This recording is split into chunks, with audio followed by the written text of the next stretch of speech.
Hey guys, tonight we're plunging straight into Victorian parenting, a world so bizarre, so rigid and so weirdly messy that most of it would land you behind bars or earn you some very stern visits from Child Protective Services.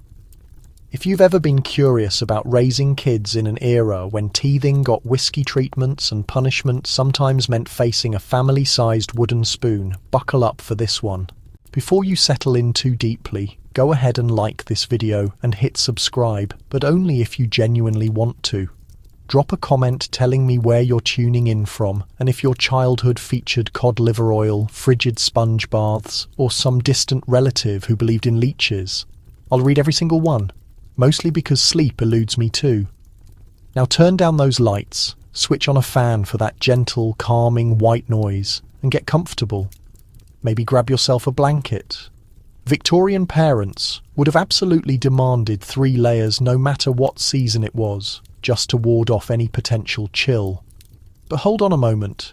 Did Victorian mothers actually stick their infants in cages hanging outside apartment windows?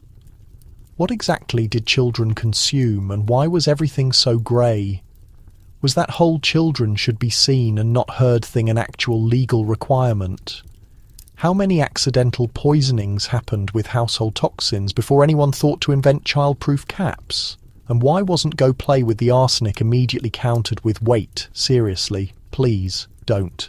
Congratulations, you've just awakened in 1885 right in the centre of Victorian London. You're 8 years old, your nanny sports a moustache, and your mother's dosing you with something labelled soothing syrup. Best of luck to you. Enter the Victorian nursery, a space crammed with more regulations, frills and rattles than actual toys. The wallpaper's peeling in shades of pink and green, and every surface bears a slightly sticky coating of unidentified substance that might be porridge or conceivably the family cat. The atmosphere carries faint traces of boiled milk, aging dolls, and the sort of disinfectant that likely causes more damage than it prevents. It's early dawn, and sunlight struggles to penetrate the heavy curtains trimmed with lace elaborate, enough for wedding cakes. You're barely conscious, and you're already being evaluated, first by your nanny, then by a procession of elderly relatives who visit primarily to criticise your posture and dispense unwanted guidance about rickets. The floors are patchwork of alphabet blocks, marbles, and the occasional crust of stale bread, a safety hazard only marginally less dangerous than the actual medicine cabinet. You tremble not just from the draft, but from knowing that your every action is controlled by an unwritten list of Victorian nursery commandments. Never walk, always tiptoe. Rule 2. Toys exist for admiring, not touching, unless you're demonstrating the correct method of holding a wooden hoop, in which case you must show a degree of respect typically reserved for sacred artifacts. Rule 3. All dolls must stay completely clothed at all times, or risk being turned in to the moral authorities, meaning your aunt. The room's play zone is a vaguely defined rectangle marked by a worn rug, a broken abacus, and what might have once been a rocking horse, now sporting 1 eye and 3 legs. Here you're expected to play softly and imaginatively, which actually means you should never laugh, jump, or devise games involving running, disorder, or heaven help you, creativity. At any second, an adult might materialize in the doorway to remind you that idle hands are the devil's playground, so you hastily pretend to be embroidering something practical, like a handkerchief you secretly plan to bury in the garden afterward. At the nursery's centre sits the great symbol of Victorian childhood, the nurse's chair. It's not meant for sitting, it's for watching, questioning, and sometimes napping upright while juggling a tray of cod liver oil and a hairbrush. Nanny herself commands this miniature fortress, equipped with encyclopedic knowledge of etiquette, a cryptic drawer filled with soothing syrups, and the supernatural ability to detect fun from 3 rooms over.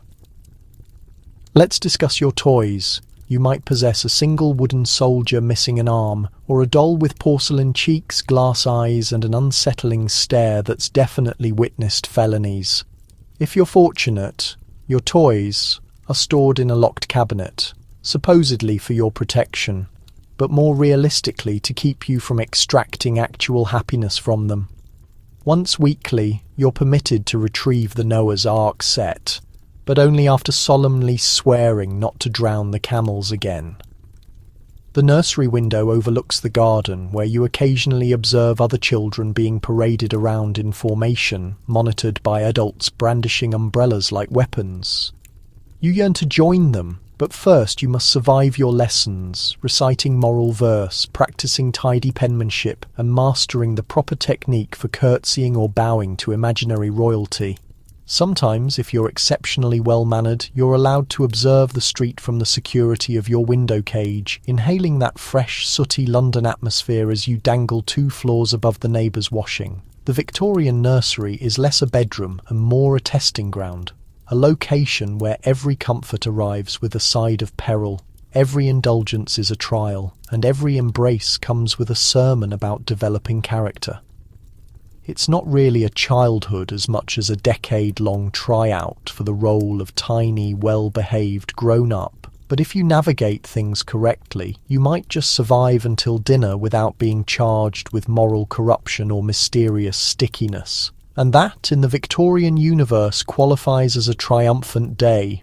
It's breakfast hour, which translates to gruel. Every morning you're presented with a pale, lumpy concoction that Victorian mothers insist is nutritious but mostly appears engineered to demolish your morale before you even reach the classroom.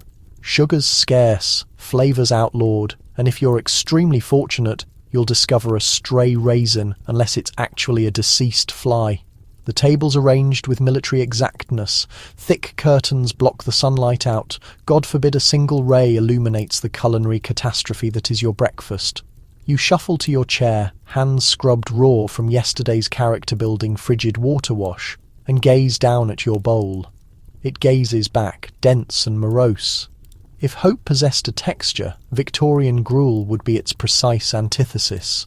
Opposite you, siblings sit in stillness, each privately bargaining with the porridge. There's no casual conversation. Victorian breakfast isn't for connecting, it's for endurance. Discussion is allowed only in Latin, or if you're correcting someone's dining manners. The quiet is sporadically interrupted by the distant thud of your father folding a newspaper, or the wheeze of the family dog who's sensibly abandoned begging for table remnants. You take your initial bite. It tastes like soggy cardboard, and Monday mornings. The gruel is faintly grey, sometimes lumpy, and occasionally disturbingly transparent. If you inquire what's in it, the response is always goodness, which you've learned to interpret as code for whatever remained in the pantry. You chew obediently, teeth squeaking against the occasional grain of sand left over from yesterday's bread, which doubled as construction material for the addition your uncle keeps promising to complete. Butter, jam, anything resembling joy, don't even consider asking. Butter's for visitors. Jams, locked in a cupboard, distributed by the teaspoon only if you survive scarlet fever. Sugar, if you're not aristocratic, is essentially a mythical ingredient whispered about in quiet tones and only glimpsed at Christmas, floating on a distant pudding like an illusion. On exceptional days, birthdays, Queen Victoria's Jubilee, or that singular time the coalman smiled at your mother, there might be an additional scoop of oats, or the ceremonial splitting of a single bruised apple among 5 youngsters. Otherwise, the only genuine variety is the thickness. Some days it's so watery you could sip it, others so solid it could serve as cement. Regardless, you consume it. Victorian parents overflow with guidance about the ethical advantages of a Spartan breakfast. It develops character, they declare, handing you a spoon that also functions as a disciplinary instrument. It purifies the humours. Never mind that your humours primarily need cinnamon and perhaps some milk. The adults recite dire cautions about the perils of French toast and elaborate foods, as though an unguarded croissant might sneak in and contaminate the youth. Occasionally you'll spot advertisements in the penny papers for breakfast powders promising vigorous health, radiant skin, and relief from persistent vapours. You plead for a tin, but your mother remains unmoved. She reminds you that the family's formula for longevity is basic fare and daily discomfort. You begin suspecting your ancestors survived this long through sheer obstinacy. After the ordeal, you're dispatched to school or the nursery, fortified only in the sense that your expectations for the remainder of the day couldn't possibly sink any lower. If you manage to smuggle a crust of last night's bread or a stolen chunk of cheese from the pantry, you're living luxuriously. Just don't let your nanny discover you, or you'll endure a lecture on gluttony and the wickedness of between-meal nibbling. By the time breakfast concludes, you are clean, disciplined, somewhat undernourished, and prepared for a day of memorising moral stories and battling fainting spells before noon. In the Victorian household, breakfast isn't the most crucial meal of the day. It's merely the initial obstacle in a lengthy, character-building gauntlet called childhood. And if you survive until lunch, well, that's another wonder. Victorian childhood revolves around perfecting invisibility. The house reverberates with the caution children should be seen and not heard. Your responsibility is to merge with the furniture, avoid creaking floorboards, and pray nobody directs a question at you during dinner. One poorly timed giggle, and you're banished to solitary confinement with nothing except moral poetry for companionship. It's a delicate skill, this choreography of silence. You navigate through the house like a very small, somewhat anxious ghost. Every footstep is deliberate. Walk only on the runner, never the loose plank, and for goodness sake, never stumble over the footstool. If you must sneeze, do it into your pinafore quietly and with an apologetic demeanour. Coughs must be suppressed, hiccups prohibited, and if you drop something, you'd better invent time travel to correct it before the adults discover. The drawing room is a danger zone. You're technically permitted in, but only if you stay absolutely motionless and project the energy of a houseplant. You sit, hands clasped, eyes respectfully lowered, and try not to glance at the biscuits on the sideboard, which are as forbidden as laughter and twice as alluring. There's a specific way to position yourself, straight-backed, knees pressed together, not a single toe emerging from your boots. If you squirm, Aunt Prudence will detect it, and nothing destroys a Tuesday faster than Aunt Prudence's disappointed exhale. Dinner is the ultimate examination of the day. The adults discuss the Crimean War, church participation, or the cost of sweat. You, meanwhile, must eat soundlessly, chew meticulously, and resist the siren song of the gravy boat. If addressed, your reply must be brief, deferential, and ideally delivered in complete sentences. Yes, father, no, mother, I'm dreadfully sorry, grandmamma. I will never again reference frogs at table. If you attempt humour, it should involve Greek mythology, or at minimum include a gentle pun about sherry. Otherwise, silence being disregarded is regarded as a luxury.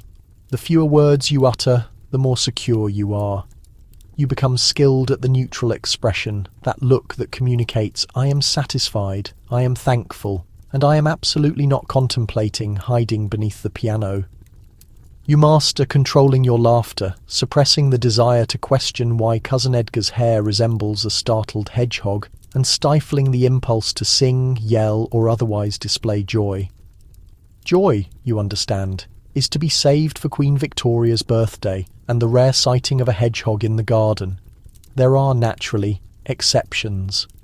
If an adult desires to showcase your memorization abilities, you may be summoned to recite moral poetry or enumerate the kings and queens of England in reverse.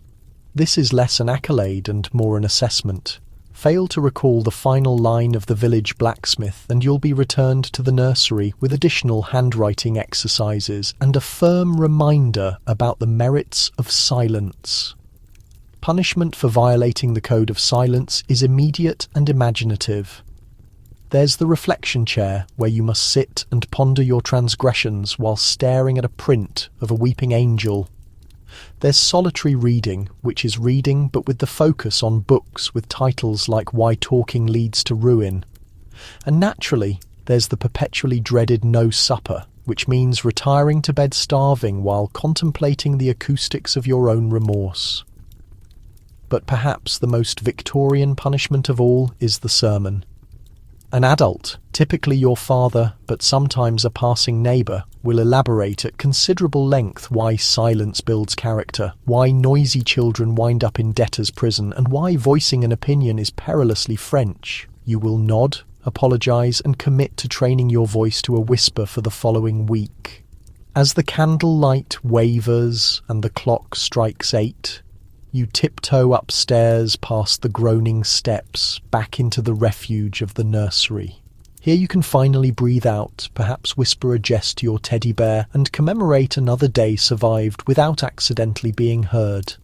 In Victorian England, invisibility isn't merely a skill, it's the only guaranteed survival tactic. Your nanny is the authentic sovereign of the nursery, a steely-eyed woman in starched black who can silence a meltdown with a solitary glance. She's part counsellor, part drill sergeant, and possibly part raven. Her medicine chest holds enough laudanum and soothing syrups to knock out an elephant, and she's not hesitant to employ them generously. From the instant you open your eyes, you're on her schedule. There's no such thing as a leisurely morning when Nanny's in control. She's awake before the rooster, hair severely pinned, apron crisp enough to slice bread, keys clanging from her belt like alarm bells. The first sound you detect is her purposeful march across the floorboards, a sound that inspires terror in the hearts of children and dust bunnies equally. You'd attempt to hide beneath the covers, but she knows every manoeuvre, every hiding spot, and every lump that isn't a pillow. Resistance is not merely pointless, it's actively discouraged. Nanny possesses the sort of stare that could freeze milk at 20 paces. She doesn't elevate her voice, she doesn't have to. If you so much as sniffle in a manner she considers unproductive, she will fix you with those dark, owlish eyes, and suddenly you're admitting to crimes you haven't even perpetrated yet. The tales about her are mythical. She once single-handedly separated 2 brawling twins with nothing but a frown, and speculation has it she once made the neighbour's dog apologise for barking during nap time. There's an unbreakable schedule in the nursery, and Nanny maintains it with military exactness. Breakfast at 7, lessons at 8, a vigorous walk at 9, rain, sunshine, or meteor shower, then back for handwriting recitations and constructive play. Every activity is crafted to build moral fibre, which apparently can be manufactured from cold oatmeal and repetitive prayer. If you ever discover yourself with a spare moment, don't rejoice. She will present you with a dust rag and lecture you on the virtues of cheerful industry. And then there's the medicine chest. It's a Victorian Pandora's box, brimming with bottles, powders, and unidentifiable tonics with labels like soothing elixir, cordial of calm, and essence of nettle and briskness. Got a toothache? Laudanum. Can't sleep. Soothing syrup. Cough? Try this dark, cryptic draught that tastes like despair and ancient shoes. The side effects range from drowsiness to a brief, exhilarating peek at the afterlife. You rapidly learn to feign vigorous health rather than risk another spoonful. Despite her harshness, there are instances when Nanny almost qualifies as human. On uncommon afternoons, if you finish your recitations without mistakes, she might read you a story, typically something cautionary, where the protagonist is punished for untidy shoes or an excess of enthusiasm. Sometimes, if the wind is favourable and the household is peaceful, she'll permit you to play with the special toys, a battered set of building blocks, or a puzzle missing half its pieces. If you ever glimpse a sparkle in her eye, it's probably a trick of the gaslight, but you can always wish. Of course, Nanny is a master of discipline. She believes in the restorative qualities of cod liver oil, the moral elevation of regular bedtimes, and the complete elimination of idle hands. Her punishments are seldom physical. Oh no, they're psychological works of art. A stern lecture on the destiny of unruly children, a pointed glance at the family Bible, or the feared silent treatment during which the temperature in the nursery plummets by at least 10 degrees. And don't forget, Nanny knows everything. She observes all, hears all, and remembers every transgression. Lost a button? She knows. Hid your vegetables under the cushion? She knows. whispered about her moustache. She absolutely knows and will remind you of it when you least anticipate it, typically during a family gathering. In the end, you can't help but develop a complex fondness for your Victorian nanny. She's your warden, your drill sergeant, your occasional storyteller, and if you're very fortunate, your fiercest defender. You'll spend your childhood tiptoeing around her, but one day when you're mature and taste independence, you'll recognise you know how to fold hospital corners, recite Tennyson, and survive on 6 hours of sleep, all because of her. In Victorian England, that's not merely childcare, that's preparation for anything life or history can hurl at you. Time for a bath. Once weekly, whether you require it or not, you're dragged to a tin tub in the kitchen, scrubbed with carbolic soap, and reminded to be thankful you're not being rinsed off with vinegar. Cold water builds character, and so do the puzzling rashes you develop afterward.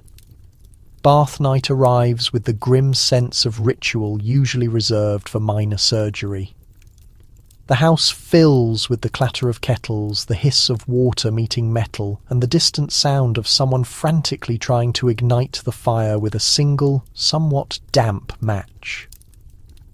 You're called to the kitchen, where the tub sits like a gleaming menace, radiating an aura of cold, steely certainty. Your siblings eye each other cautiously, each praying not to be first in line, too frigid, or last, too well murky. If you're fortunate, you go first and receive the hottest, cleanest water.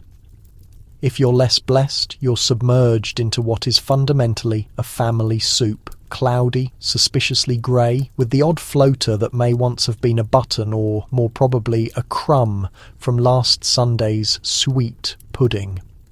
Victorian efficiency dictates the whole household shares the same bathwater. Conservation is the law of the land and also a brilliant justification for why you still smell faintly of turnips on Thursday.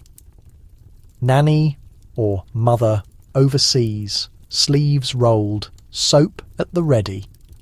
Carbolic soap, the glory of modern chemistry, is presented as a luxury but feels more like sandpaper soaked in pine needles.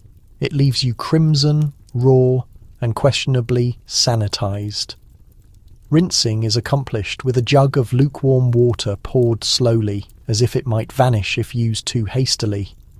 Hair washing is reserved for exceptional occasions, coronations, outbreaks of lice, or the occasional royal visit.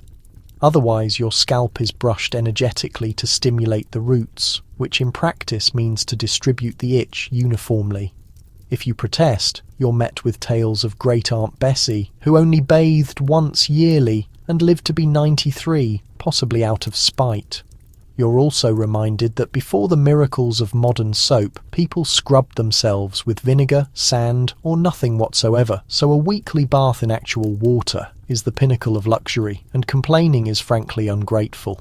Towels are thin, scratchy, and perpetually slightly damp, no matter how long they hang by the stove. You're rubbed down briskly, left pink and shivering, then bundled into a fresh nightshirt, fresh by Victorian standards, meaning it's only seen 3 previous owners, and hasn't yet become sentient.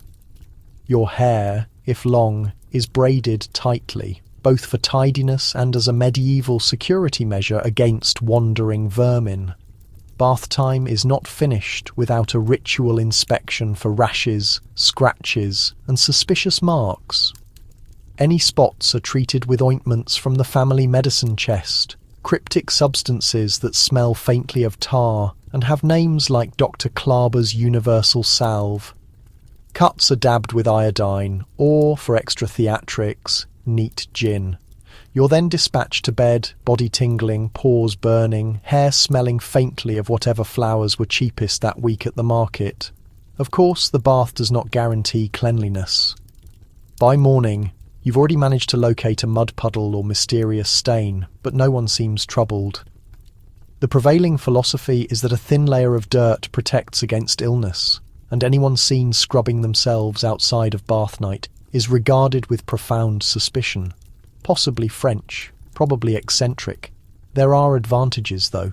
A weekly bath is a rare opportunity to eavesdrop on grown-up gossip. listen to the creak and groan of the aged pipes, and make boats out of crusts of bread, quickly forbidden. You emerge from the ordeal cleaner than before, vaguely traumatized, but with another badge of Victorian survival.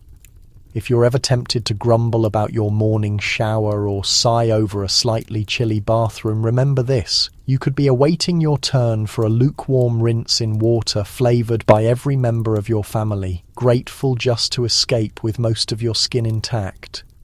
In the world of Victorian hygiene, you don't strive for sparkling, you aim for mostly presentable, and that's a victory. The playroom is both a paradise and a minefield. You might receive a top, a hoop, or a doll with eyes that track you everywhere. Most toys are wooden, breakable, and entirely unsafe, designed to prepare you for life's hardships, or more likely, tetanus. You enter the room with a mixture of excitement and dread, eyeing the toy chest with the same suspicion you'd reserve for an unfamiliar pudding at supper. Victorian playthings are wonders of craftsmanship and menace. The jack-in-the-box is wound with trembling hands, knowing perfectly well that what springs out isn't a cheerful clown but the stuff of lifelong trust issues. The rocking horse, paint peeling, one ear missing, sits ominously in the corner, daring you to climb up and risk a splinter in places you'd rather not mention. Toys in this era are engineered with a philosophy best described as builds character, may cause minor injuries. Wooden blocks double as both architectural tools and improvised projectiles in sibling warfare. Marbles are beautiful, shiny, and the number one reason everyone over the age of 6 has a chipped tooth or a suspicious limp. Doll houses are elaborate miniature mansions, complete with tiny furniture and even tinier hazards like pins disguised as fire pokers. If you're fortunate enough to possess a mechanical toy, don't get attached. The gears will jam by tea time, and fixing it requires the skills of a Swiss watchmaker or, failing that, a child with no regard for personal safety. And then there are the dolls. Victorian dolls are not adorable. They are Gothic masterpieces with porcelain faces, glass eyes, and an expression that says, "I know your secrets." Some even have real human hair, which raises more questions than it answers. If you make the mistake of sleeping with one too close to your bed, prepare to wake up convinced you've angered a restless spirit. The rules of the playroom are unwritten, but rigorously enforced. You may play, but you may not make a mess, at least not a visible one. Games must be educational, or at least pretend to be. Blindman's Bluff is disapproved of for encouraging chaos, while quiet needlework earns you a gold star. If you want to play catch, it must be done with a tightly stitched regulation beanbag, preferably outdoors, and, ideally, under the watchful eye of a disapproving adult clutching a handkerchief to their nose. In the corner, there's often a set of iron hoops for hoop rolling, a pastime that sounds innocent until you realise it involves chasing a metal ring down a corridor filled with priceless vases and siblings who believe in full contact sport. Board games exist, but mostly involve rules longer than the Magna Carta and the constant threat of being accused of cheating, a crime on par with treason. And yet, for all its hazards, the playroom is an oasis from the relentless moralising of the adult world. Here you can stage grand battles between tin soldiers or set up a tiny tea party for your long-suffering teddy bear and the doll with only one remaining limb. Sometimes, if Nanny's distracted and the coast is clear, you can invent your own games, throwing caution and the occasional building block to the wind. Of course, every playroom has its legends. The toy you're forbidden to touch, often broken, awaiting repair since 1867. The sibling who allegedly swallowed a marble and lived to tell the tale. The ghostly creak of the toy cupboard door late at night.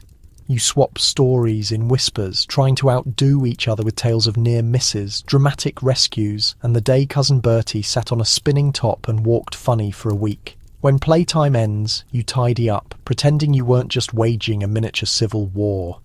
Fingers accounted for, splinters removed, knees checked for bruises, and if you make it to supper without any obvious signs of trauma, you've done well. In the Victorian playroom, fun and danger go hand in hand. And if you can dodge tetanus, survive the glare of haunted dolls, and avoid losing your marbles literally and metaphorically, you're already a step ahead in the grand game of life. In a stunning display of Victorian logic, urban parents sometimes hang their babies in wire cages outside the window for fresh air. If you're lucky, you're only slightly chilled. If not, you learn early about gravity and the pigeon population of London. The scene is almost surreal. Row upon row of soot-streaked brick, and jutting out from the upper windows, these curious little wire boxes, each containing a swaddled infant, blinking suspiciously at the city. Victorian parenting books are full of dire warnings about stale air and unventilated rooms. So naturally, the solution is to suspend your precious bundle several stories above the sidewalk like a potted plant, if potted plants wore bonnets and had a tendency to scream. You, the baby, are tucked into so many layers of wool, muslin, and optimism that you resemble a particularly well-fed turnip. Nanny carries you through the parlour, past the relatives, and right to the window where you're unceremoniously inserted into the cage. The door clanks shut, and there you are, hanging above the city like a slightly confused canary. If you squint, you can just make out Mrs. Beeton's baby 2 windows down, vigorously chewing on her own mitten and glaring back in solidarity. The theory is simple. Fresh air is good for children. Unfortunately, Victorian fresh air is less crisp mountain breeze and more industrial fog with a hint of manure. Still, mothers believe it builds character, rosy cheeks, and with any luck, a lifelong resistance to respiratory disease.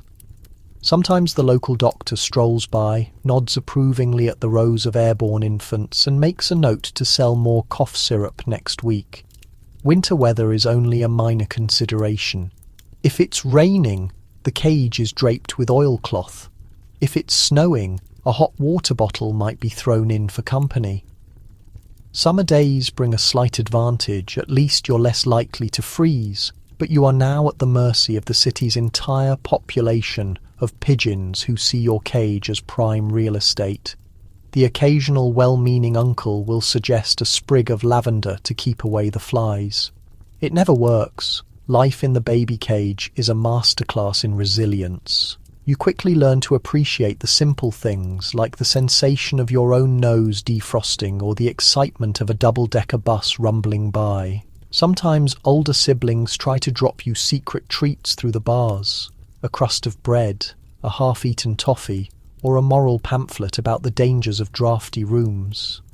If you cry too loudly, the neighbours peer out, tutting and offering unsolicited advice about the correct angle for maximum health benefits. Of course, the system is not foolproof. Occasionally a faulty latch or an especially enthusiastic breeze leads to minor mishaps. There are tales, mostly exaggerated, of babies being retrieved from hedgerows, laundry lines, or in one infamous case, the Lord Mayor's carriage. Most of the time, however, the cage holds firm and you are brought inside, pink-cheeked, lightly dusted with soot, and praised for your robust constitution. As you grow older, you develop a complicated relationship with fresh air. On the one hand, it's credited for every minor success in your life. Little Georgina never catches colds thanks to her years in the window cage. On the other, you flinch at the sight of wire mesh and experience an involuntary shiver every time someone opens a window. The family photo album contains a blurry sepia picture of you bundled and dangling next to a caption that simply reads "Our Little Skylark, July 1887. In the grand scheme of Victorian parenting, baby cages are both absurd and weirdly logical, born of genuine concern filtered through a cloud of bad science and worse urban planning. And yet, if you survived your time as a human window garnish, you came out tougher, breezier, and with stories no modern baby monitor could ever rival. Fresh air, they insisted, strengthens resolve, forges lasting impressions, and if nothing else, cultivates a permanent wariness of high places. Step beyond acceptable boundaries and you'll encounter the wrong end of a cooking utensil or a masterfully executed stare. Physical correction is viewed as essential development, and the proverb about sparing discipline appears needle-pointed on every proper throw pillow. Victorian child-rearing blends scientific theory, traditional wisdom, and imaginative interpretation. There are genuine regulations, naturally, extensive, intricate catalogues penned in elegant script by some cheerless household authority and displayed in children's quarters, servants' areas, and perhaps the henhouse. Regulations concerning proper table posture, footwear arrangement, and an almost mystical devotion to timeliness. Violate one, and you invite a cautionary expression. Violate two, and you'll discover just how resourceful Victorians became regarding compliance enforcement. The disciplinary toolkit is formidable. There are kitchen implements, switches, house shoes, and the multi-purpose grooming brush, each designated for specific infractions, from modest tittering to the grave offence of verbal defiance. The nursemaid can snap a feather duster across 10 feet of space, and your mother's disapproving gaze penetrates 3 chambers and a modest temporal shift. Certain households maintain a consequent seat, an elaborate chair in the entrance reserved for those falling short of household expectations. It's deliberately uncomfortable, psychologically imposing, and situated precisely beneath the family painting of the most severe-looking forebear available. Consequences match the transgression. For dairy mishaps, face the wall and recite sacred verses in reverse order. If fortune truly abandons you for unauthorized speech, transcribe moral passages until your fingers seize. For indoor racing, a vigorous exterior march, regardless of weather conditions, under the nursemaid's observation, who monitors you with a timepiece that has never erred. The supreme threat, whispered among brothers, sisters, and elder relatives, is the dreaded premature retirement, a destiny marginally superior to banishment. But the genuine instrument of Victorian correction is humiliation. Nobody reprimands quite like a Victorian guardian. A solitary exhale from mother can diminish your spirit. An elevated eyebrow from father suffices to make you question your fundamental existence. Even the household hound delivers a disapproving glance. Every mistake receives thorough examination during the evening meal, a participatory occasion where you must acknowledge fault, express remorse, and vow never again to neglect greeting the coat rack properly. There's additionally the social mortification of admission. If you've committed something exceptionally outrageous, perhaps deposited dirt into the sitting room or, horror beyond measure, laughed during devotions, you must position yourself before assembled relatives and justify your actions. Brothers and sisters feign restraint, while grandmother exhales in a manner suggesting your behaviour alone accelerates societal collapse. Yet within the perverse reasoning of the period, this supposedly benefits you. Correction, they claim, cultivates moral character, resilience, and the stoic tolerance necessary for surviving dinner gatherings with Aunt Prudence. The kitchen implement isn't a tool of fear, rather affection, an affection demonstrated through moderately distressing character lessons and the confident conviction that you'll appreciate this eventually. Advance warning, you absolutely won't. For every discussion of discipline, there exist countless regulations regarding incentives. Occasionally, if you've succeeded in maintaining polished footwear, pristine volumes, and preventing your younger sibling from consuming wallpaper adhesive, you might earn a candy, a fresh coin, or most exhilarating, an uncommon commendation. Excellent work, father pronounces, and it reverberates in your consciousness until approximately refreshment hour. Consequently, you master walking carefully, suppressing viewpoints, and developing an extraordinary capacity for detecting approaching authority. You become expert at assessing situations, determining precisely how much liberty you can exercise before the kitchen implement materializes. You might even uncover the subtle craft of bargaining for reduced consequences, volunteering for additional servings of cold vegetables in exchange for avoiding the sermon about unrestrained exuberance. Ultimately, Victorian correction concerns less the implement and more the regulations. Regulations you commit to memory, violate at considerable risk, and eventually transmit to subsequent generations with resignation and a somewhat gentler spoon. Because history, like your mother's stare, maintains lengthy recollection, If you ever obtain a confection, treasure it. You may not receive another until the holiday season. Confections are scarce, costly, and accompanied by immediate dental distress. Tooth specialists, should they exist, wield extraction tools and minimal compassion. The simple mention of treats induces silence across the Victorian residence. You might notice a container of hard candies on the uppermost shelf. Or a subtle fragrance of mint drifting from the sitting room indicates that presently the deities of sweetness smile favourably. Perhaps it's a birth anniversary or the Queen's Diamond celebration. Or, possibly, your mother feels uncommonly charitable following her second fortified wine. Regardless, expectation is tangible. You gather with your siblings in the reception room, pulses racing, expressions eager, each hoping for a solitary precious morsel. Like confections, Victorian delicacies are subjects of wonder and moderate anxiety. Solid candies, typically hand-packaged and available in disturbing hues, are exhibited in transparent vessels like invaluable artifacts. Turkish confection, if you're quite privileged middle class, appears coated with sufficient powdered sweetener to provoke respiratory reactions.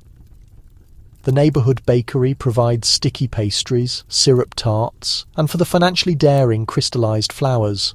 But the most desired delicacy is cocoa, which presently isn't quite a bar as much as an encounter, a grainy, waxy block best characterised as nearly consumable. Obtaining confections is a collective undertaking. Mother distributes barley drops with the gravity of religious ceremony. Each youngster receives precisely one for prolonged enjoyment, no crushing permitted. Consuming a confection is a refined, meditative procedure, ideally accompanied by reading devotional literature or attending a warning story about a boy who once consumed two simultaneously and either spontaneously ignited or was confined to bed without evening meal, which amounts to identical outcomes. Naturally, the pleasure is temporary. Victorian confections are equally renowned for their dental repercussions as their flavour. Even before completion, you detect a recognisable discomfort in your back teeth, a signal that the family tooth specialist, who additionally serves as the community hair cutter, animal doctor, and during weekends, a mesmerist, will soon be necessary. Dental work in this period is more theatrical performance than medical practice.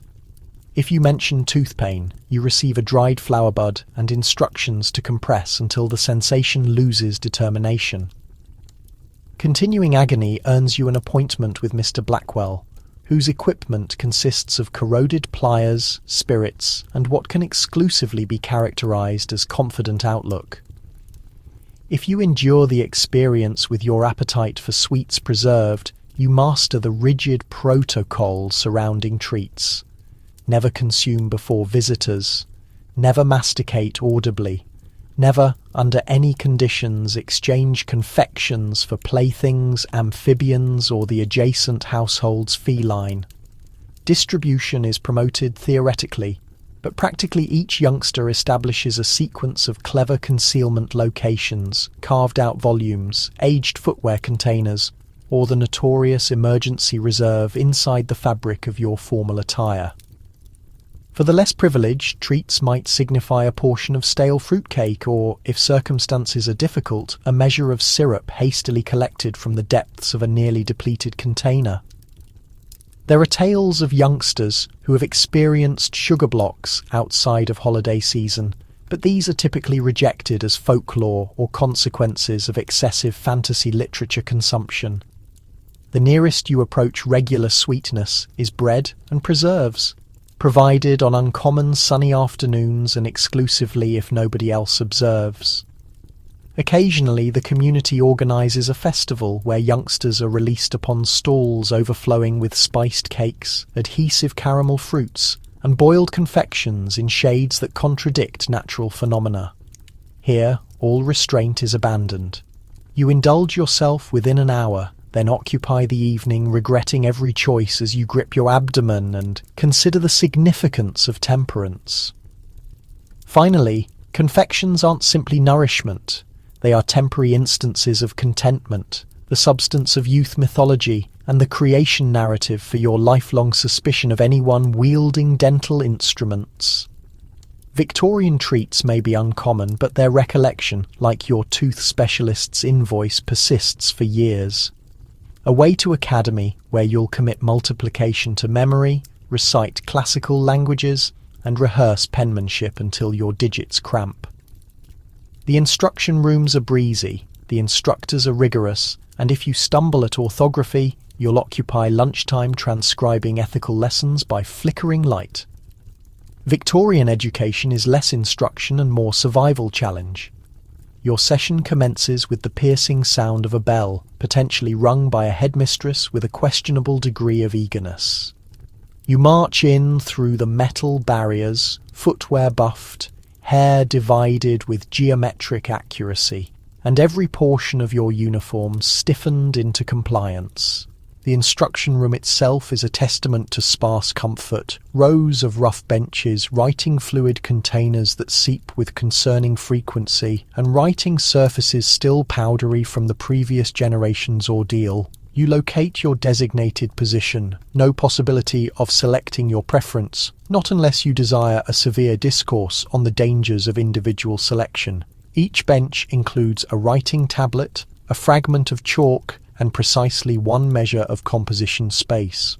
A frigid current snakes along the floorboards, making your extremities contract in their coverings. In cold months, you observe your exhalation as you recite numerical tables, and in warm months, you perspire quietly, cautious not to allow moisture to blur your painstakingly precise script. The curriculum is comprehensive, if not consistently captivating. You are required to know your numerical sequences in reverse, recite extended passages of virtuous verse, labour while you labour, recreate while you recreate, and analyse sentences until the significance of communication itself becomes doubtful. Classical language is instructed with an atmosphere of resigned apprehension. After all, nothing indicates preparation for existence like an expired tongue. Geographical study involves committing to memory territories you will never experience, while chronological study is primarily a catalogue of monarchs, conflicts, and why the continental neighbours are untrustworthy. Instructors, meanwhile, are less educators and more arbitrators in the daily competition between authority and defiance. Mr. Snipe, your numerical instructor, possesses the remarkable capacity to materialise directly behind you whenever your concentration drifts. Miss Grimshaw, the penmanship mistress, can identify a careless flourish at 30 strides and will not pause to distribute additional transcription work. Authority is preserved by the generous application of the switch, the fool's cap, and the most feared of all, social mortification before the class. If you succeed, there is minimal opportunity for recognition. Perhaps a gilded marker, a gentle touch on the head, or the questionable honour of cleaning the writing surface. If you stumble, the repercussions are immediate and imaginatively spirit-crushing. A solitary misspelling can generate half an hour of repeated writing. I must recall that I precedes E following C, unless, or more severe, and spontaneous recitation of virtuous principles before the entire academy. Your standing depends wholly on your capacity to remember whether a particular word is spelled with 2 vowels or an existential crisis. Midday meals are no respite. You consume hastily frigid bread, a portion of dairy if you're fortunate, or yesterday's enigmatic stew if you're unfortunate. There's no dining facility, just a draughty chamber and a hope that your sandwich has not been pre-compressed by a passing senior student. Recreation period, when permitted, consists of monitored beneficial activities such as structured marches around the yard, or, if you're feeling rebellious, a prohibited game of spheres in the corner. At session's conclusion, you stumble home with writing fluid, stained digits, throbbing wrists, and a mind full of information, half of which may or may not be accurate. Your penmanship is flawless, your deference to authority absolute, and your dreams haunted by the numerical table and the vindictive essence of classical verb forms. In the magnificent tradition of Victorian youth, academy is not about pleasure, exploration, or even instruction. It's about endurance, authority, and ensuring you never, ever neglect to place your identification at the document's summit. Respiratory distress. Here's a liquid containing spirits, narcotics, and a measure of optimism. Abrasions. Apply some metallic salve. The household medical storage is a cemetery of presently prohibited substances, and nobody is completely certain what any of them accomplish. Victorian medicine is not quite a science as a mystical estimation game, and every residence is furnished with a cabinet that would make a contemporary pharmacist contact authorities. This is the period of a modest remedy for whatever troubles you, where administration is measured in generous portions and adverse reactions are typically disregarded unless they're fascinating enough to mention at supper. The initial defense is consistently a liquid, have a respiratory irritation. Mother cheerfully presents a viscous brown mixture that smells like a distillery on an unfortunate day and tastes more unpleasant. You inquire what's contained.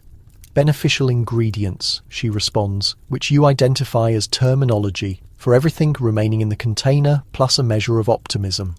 The marking, if you can decipher it through the coating of liquid drips, proudly advertises spirits, narcotics, chloroform, and a proprietary combination of 12 soothing botanicals. You are instructed to consume 2 portions and then go recline, which you accomplish, and for the subsequent 8 hours you're either unconscious, hovering, or composing verse to the wall covering. Minor abrasions and scratches. Out appears the metallic salve, applied generously by someone who still believes disinfectant means it stings considerably. For larger wounds, there's carbolic solution, followed by a layer of something called healing compound, whose principal ingredients appear to be rendered fat and Victorian hopefulness. For contusions, the standard treatment is to massage them with waterfowl fat or possibly butter, because apparently the solution to discomfort is to make yourself more appetizing. Then there's the medicine for anxiety. Youngsters are not supposed to have anxiety, naturally, but if you display any indications of nervousness or a tendency to startle at thunder, you'll be administered with Mrs. Winslow's calming liquid, guaranteed to silence youngsters, equines, and probably minor apparitions. If you're excessively energetic, the solution is cooling compounds, which claim to settle the constitution but primarily induce a prolonged nap and a moderate skin irritation. Respiratory ailments and elevated temperatures are addressed with a dazzling assortment of preparations.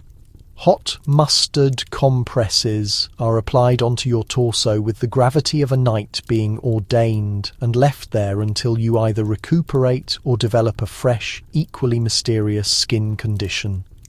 Garlic necklaces are fastened around your throat to extract the ailment, and if that doesn't succeed, the family physician is requested. The physician's dark bag contains forceps, a listening device, and a concerning quantity of blood-sucking worms which he applies generously because if you're not bleeding, are you genuinely being treated? Digestive discomfort receives the most imaginative responses. You'll be administered with a digestive cordial, a polite term for a nicely flavoured paint remover. Inability to eliminate waste, that's what castor fluid is for, a consequence so legendary it's rumoured to function through absolute dread alone. The opposite condition, conversely, earns you a thick rice porridge and a lengthy discourse about the hazards of rebellious intestines. The household medical chest contains marvels and terrors in equal proportion. Compounds that effervesce, salves that sear, tablets that cement your tongue to your teeth, and restoratives that promise to restore energy but primarily restore your appreciation for plain water.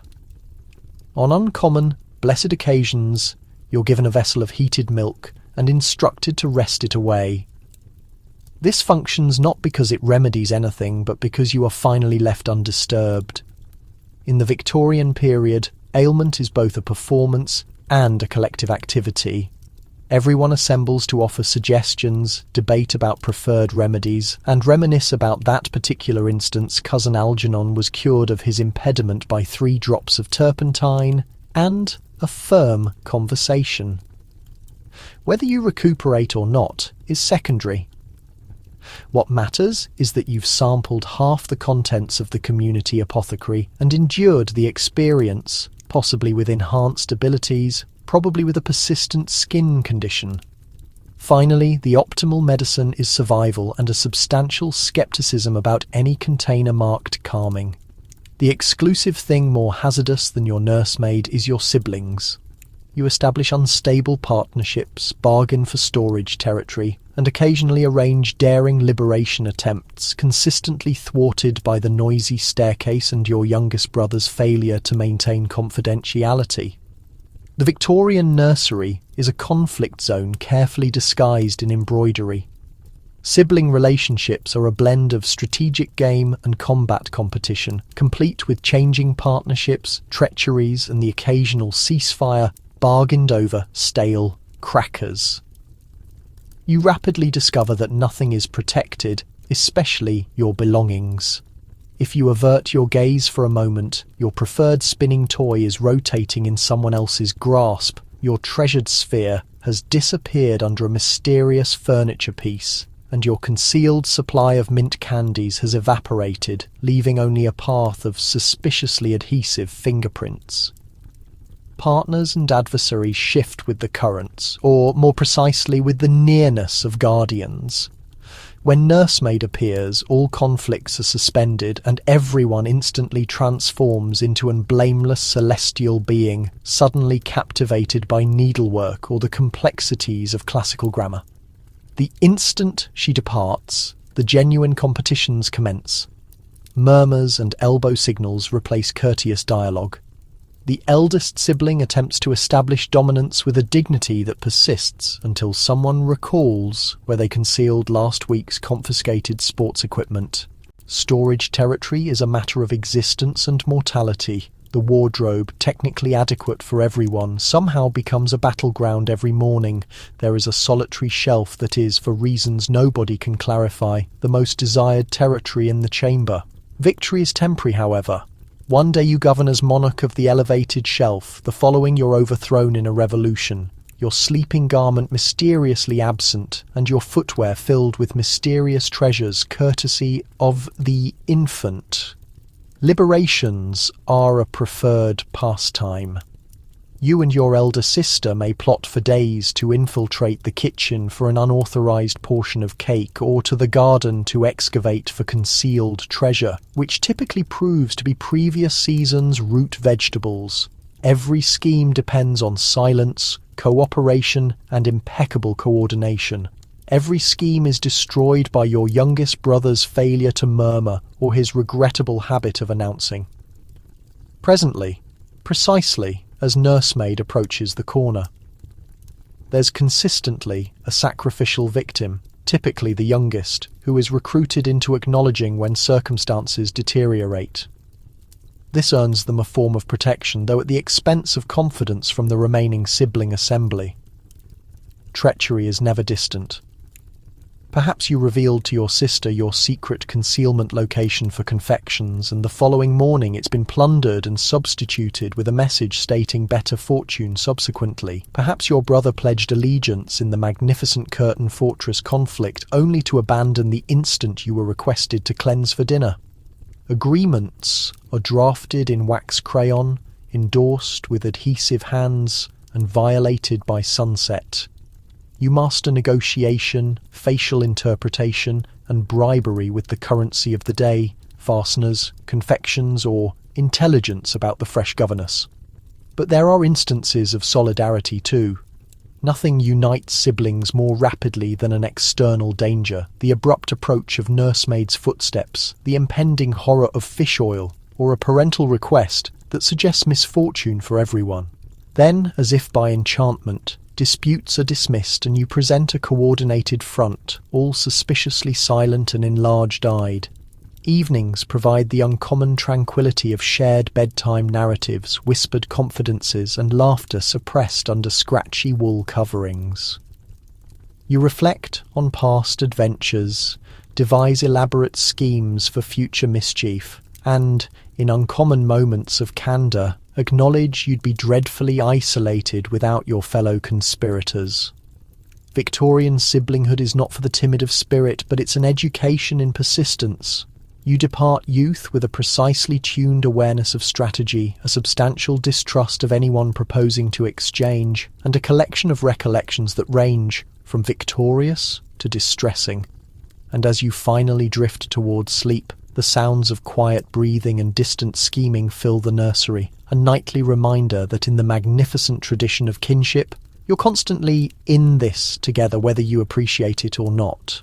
Victorian guardians have guidance for every situation, from don't study excessively or your vision will deteriorate, to if you consume a fruit stone, vegetation will develop inside you.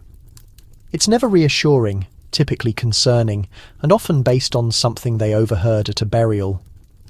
The day commences with counsel and concludes with cautions. Guidance is distributed the way other households serve refreshments, regularly with considerable earnestness, and typically whether you requested it or not. If you're discovered standing near an accessible window, you'll receive a brief discourse about the dangers of air currents. That's how cousin Percival contracted his ailment and lost his navigational sense. If you attempt to depart the residence with moist hair, your mother will recount the warning narrative of a girl from a coastal town who did precisely that and was never identical afterward. She may not recall what occurred to the girl, but she's certain it was disagreeable. Every minor ailment is an opportunity for unwanted wisdom. A nasal drip is not merely a cold, it's a warning from the cosmos. Your prescribed mustard compresses, eucalyptus vapours, and, if you're particularly unfortunate, a measure of something characterised as restorative. The instructions are straightforward. Consume until you feel renewed, or at minimum so distracted by the flavour that you forget why you required it. Occasionally, your father's guidance overlaps suspiciously with household treatments. The optimal cure for a sore throat is a vigorous walk and a positive disposition, he announces, as if attitude alone can defeat bacterial infection. But wellness is only the beginning. Reading, the solitary escape from endless tasks and virtuous poetry, is subject to a staggering catalogue of warnings. Don't read by candlelight or your eyesight will deteriorate before you reach maturity. Don't read novels or your mind will wander and you'll become unsuitable for matrimony. Don't read standing upright, sitting down, reclining, or at all genuinely unless it's scripture. On uncommon occasions, you're permitted to read, but only if you promise not to become excessively engaged by the narrative. The genuine treasures arrive at the dinner table, where your guardians expound with fragments of questionable wisdom on everything from social advancement to digestive roughage. Never trust a gentleman with two given names. If you distort your eyes, they'll remain that manner permanently. Always carry a handkerchief, a coin, and an explanation. Your mother is especially devoted to botanical warnings. Fruit stones, apple cores, and the occasional grape all possess the capacity, in her perspective, to create unexpected internal vegetation. You examine your abdomen in the reflection, just in case. Victorian guidance is rarely useful and never comforting. You're informed that disturbing scabs will diminish your reputation with the community clergy, that laughing excessively loudly will alarm the neighbours, and that inquiring is how the continental people conduct themselves. If you express doubt, you're accused of contemporary reasoning, a condition nearly as hazardous as fragile ankles or left-handedness. Every so often you're struck with guidance that approaches the lyrical. Recall. Existence is a voyage. Maintain your footwear clean and your moral compass cleaner. Or the enigmatic trust the postal worker, but never the correspondence. There are warnings about muddy pools, unescorted walks, and conversing with anyone possessing facial hair after sunset. Despite the absolute volume of guidance, you rarely obtain practical suggestions like how to avoid nursemaid's detection or what to accomplish if you accidentally deposit writing fluid on your formal attire. Instead, You become a master at the courteous acknowledgement and the distracted affirmative father while privately arranging your subsequent minor defiance. Yet in their own anxious manner, your guardians intend well. They are attempting, through a constant stream of folklore, superstition and hopeful reasoning, to prepare you for a world they only partially comprehend. And while their guidance may be confusing, concerning, or occasionally amusing, it becomes the background soundtrack of your youth, a constant reminder that in Victorian England, security, virtue, and a modest, healthy suspicion are never in limited supply. The nursery walls are coated in lead-based pigment, the drapes are manufactured of arsenic-coloured fabric, and asbestos conceals in every comfortable corner. It's remarkable anyone survives to maturity, but at minimum you're protected from drafts and occasionally awareness.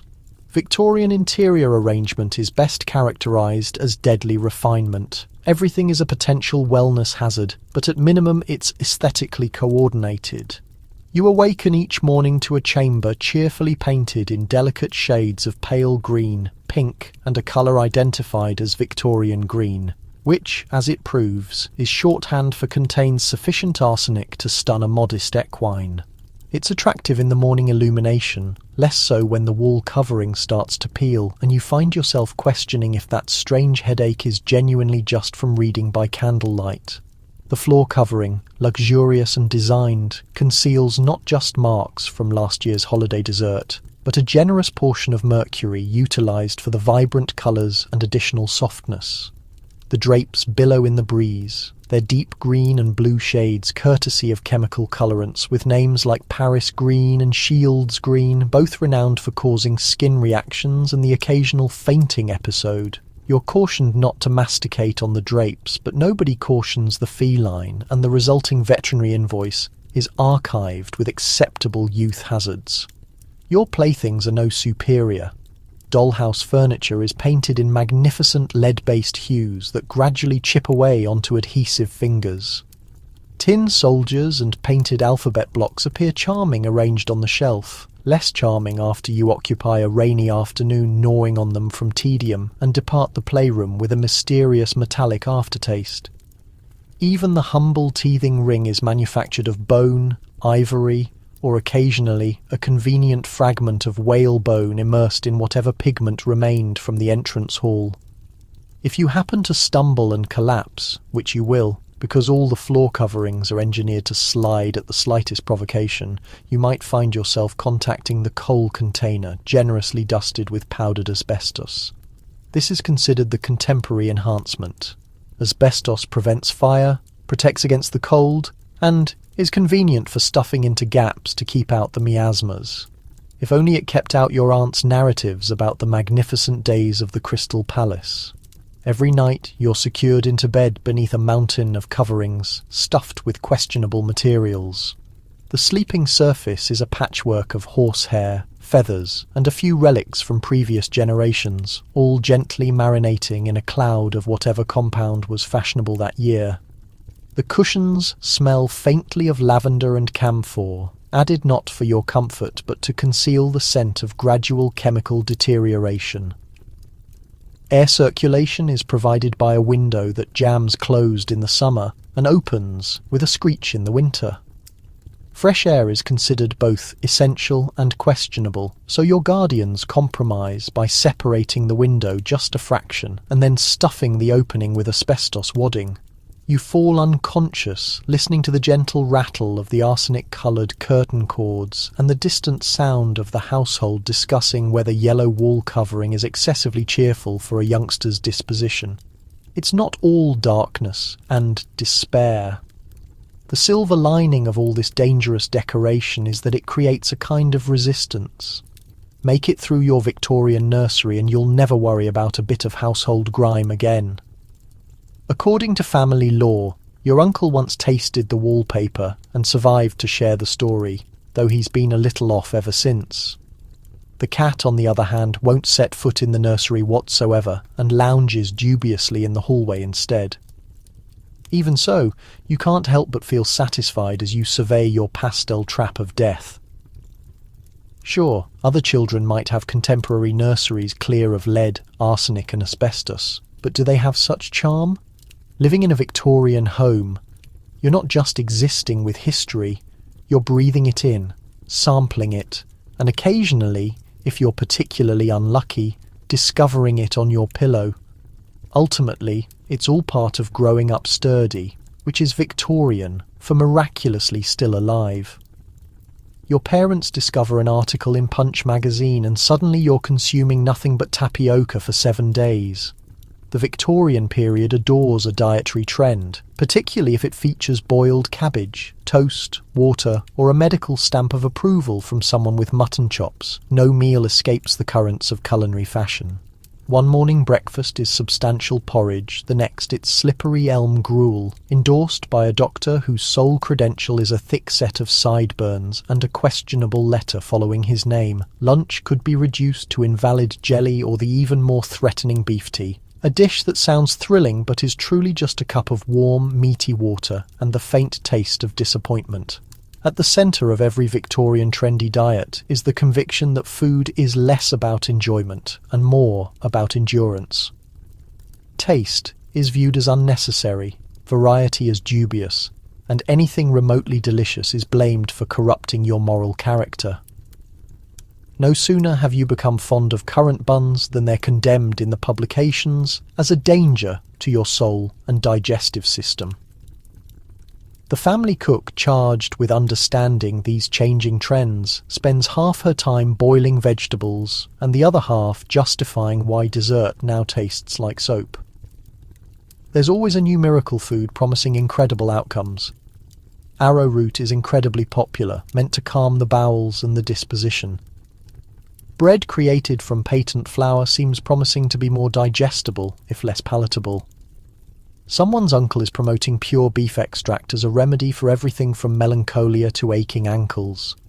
Mothers exchange recipes for blancmange with the same intensity as modern parents exchange gluten-free snack tips.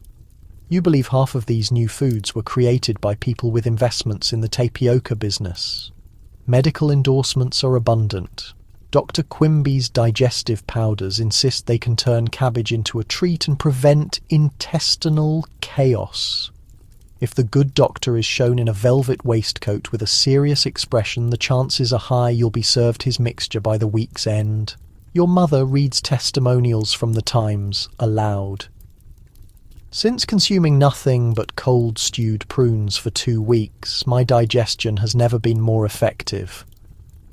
You regard the prune dish with profound suspicion. No Victorian diet is finished without a generous dose of water-based alternatives. Toast water is a preference. Stale bread soaked in boiling water, strained and served lukewarm. If you're fortunate, you get a spot of jam to swirl around for shade. Milk is boiled into nothingness, and even tea is sometimes diluted with vinegar for the health of your inner humours. Your personal top choice is cabbage water, an aromatic drink that seems created purely to test the boundaries of filial obedience. The quest for purity reaches special diets for children.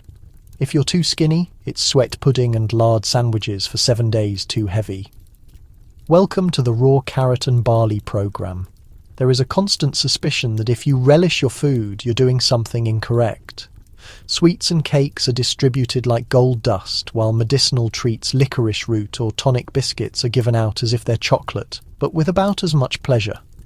Naturally, the diets never persist. Just as you accept a month of sago pudding, a new trend rushes through the household. Maybe dry toast and boiled turnips or all things pickled fads disappear as quickly as they surface, but not before leaving their impression in the form of vivid childhood recollections and the occasional nervous twitch when someone mentions health bread.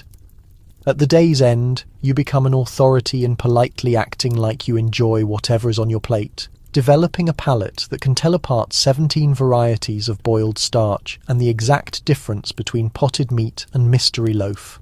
If nothing else, Victorian diet fads instruct you in resilience, resourcefulness, and the subtle art of hiding unwanted food in the closest potted plant.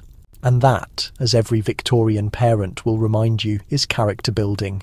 Christmas comes in a rush of anxiety and pine needles. You receive a single toy, a cold orange and firm warnings not to play too noisily. Everyone is profoundly sentimental and somewhat ill from last evening's roast goose. Victorian Christmas is less a celebration and more an endurance trial, mixing equal parts cheer and strict protocol. The season starts weeks beforehand, with the family initiating a full-scale attack on the drawing room, dusting, polishing and arguing whether holly or mistletoe is less likely to poison the cat. The house becomes filled with the aroma of dried oranges, cloves and the slight panic of people discovering they forgot to order the plum pudding. The Christmas tree, a prickly wonder imported from Germany and promoted by Queen Victoria herself, is assembled with military accuracy.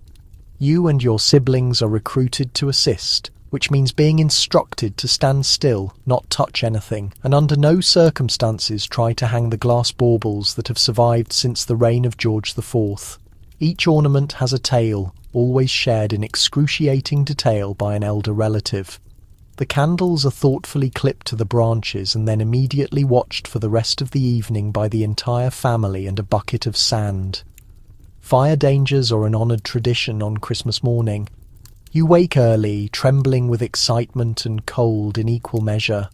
The gifts are simple, verging on symbolic, perhaps a painted wooden toy, a knitted scarf or the long-awaited orange, the citrus equivalent of hitting the lottery. No one receives batteries, mainly because they haven't been invented, but also because even if they had, your toy would still be powered by pure imagination and hope. Breakfast is a humble affair, the calm before the culinary tempest. There's bread, maybe a scrap of cheese, and if your mother is feeling generous, a dab of homemade jam. You're cautioned not to ruin your appetite, though the real challenge is finding one in the first place. Following the previous night's feast, the children are herded into a corner to play quietly with their new treasures. Those who make too much commotion are sent to practice carols with the least musical relative in the household. The main event is the Christmas dinner, a triumph of Victorian excess and culinary ambition. The table strains under the burden of roast goose, or, if fortune smiles, a rare turkey, mounds of potatoes, mincemeat pies, and the ever-mysterious boiled pudding, which is drenched in brandy and set ablaze for dramatic effect. Older relatives clap approvingly, the children gasp, and someone inevitably attempts to extinguish the flames with a lace napkin. No meal is complete without speeches, long rambling toasts to Queen Country and the resilience of the family. Sentimentality flows like the weak sherry. Your parents reminisce about Christmases past, each story more unlikely than the last. When I was a child, we had to make do with a walnut, and the memory of a sweet grandfather insists the pudding was larger, the weather colder, and the oranges juicier. Following dinner comes the tradition of enforced merriment, parlour games with rules so complex no one actually wins. Dramatic readings of Dickens and, for the courageous, a refreshing walk in the icy garden. To aid digestion and promote reflection on your many blessings, you're required to thank every adult in attendance for your gifts, regardless of whether you requested socks, needed socks, or recognised the item as socks at all. By evening, the atmosphere is a mixture of exhaustion, satisfaction, and mild indigestion. As the gas lights flicker and the wind rattles the window panes, you gather round to sing carols off-key, heartfelt, and at least half a verse out of order. The adults exchange tired smiles. The children, sticky with dried fruit and sentiment, start plotting how to make the magic last just a little longer. A Victorian Christmas is a masterclass in gratitude, patience, and not setting the house on fire. As you finally collapse into bed, you clutch your orange, your one precious toy, and memories of laughter and chaos. You're reminded once again that the real tradition is surviving it all together, with most of your dignity and your Christmas stocking intact. Pets are for building character and resilience. You might have a dog, a canary, or a surprisingly hostile hedgehog. More likely, your constant companions are the family lice, which nobody seems especially concerned about. In the Victorian nursery, animal companionship arrives in many forms, some welcome, some less so, and most arriving without formal invitation. If you're fortunate, your family owns a small anxious terrier who spends half its life barking at coalmen and the other half shedding. On every available surface, there might be a caged canary endlessly chirping in the window, or, for the more daring, a hedgehog obtained in a fit of naturalist enthusiasm and immediately regretted when it began treating the nursery rug as a personal obstacle course. Pets are viewed as valuable for moral instruction. Dogs teach loyalty, canaries, patience, and hedgehogs humility. Mostly children are assigned with feeding, cleaning, and occasionally retrieving their animals from places pets should not be, such as under the grand piano or halfway up the kitchen chimney. Responsibility is promoted, but so is fortitude. When a hamster meets an untimely, timely end, it is buried in the garden with a Bible verse and a swift reminder that life is fleeting and dust returns to dust. Sentimentality is reserved for expensive ponies and the occasional goose who survives Christmas. But for every official pet, there is a horde of unofficial ones. The Victorian nursery is alive with small, industrious creatures, spiders in the corners, a parade of ants whenever someone spills jam, and the ever-present chorus of houseflies. Bedbugs make themselves comfortable in your mattress. Mice hold secret meetings in the wainscoting, and inevitably the family lice establish themselves in your hair, cheerfully ignored by everyone except the nanny, who has a special comb and a 1,000-yard stare. Attempts to fight pests are imaginative, if not always successful. Sticky paper traps hang from the ceiling, wafting faintly of vinegar. Lavender sachets are tucked under pillows in a futile effort to keep away moths. The cat, in theory employed to hunt mice, spends its days sunbathing and looking insulted. When all else fails, your mother suggests a brisk airing of the room and a little household courage, which is code for pretend you don't see anything moving. Sometimes pets and pests overlap in unexpected ways.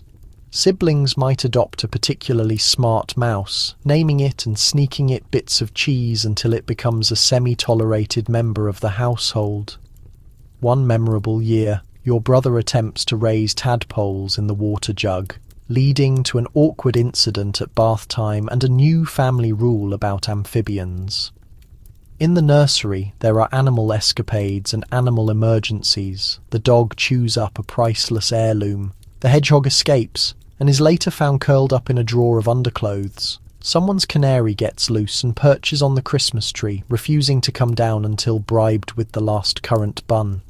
Every mishap transforms into a family story, recounted at dinner and polished with each retelling until it borders on myth.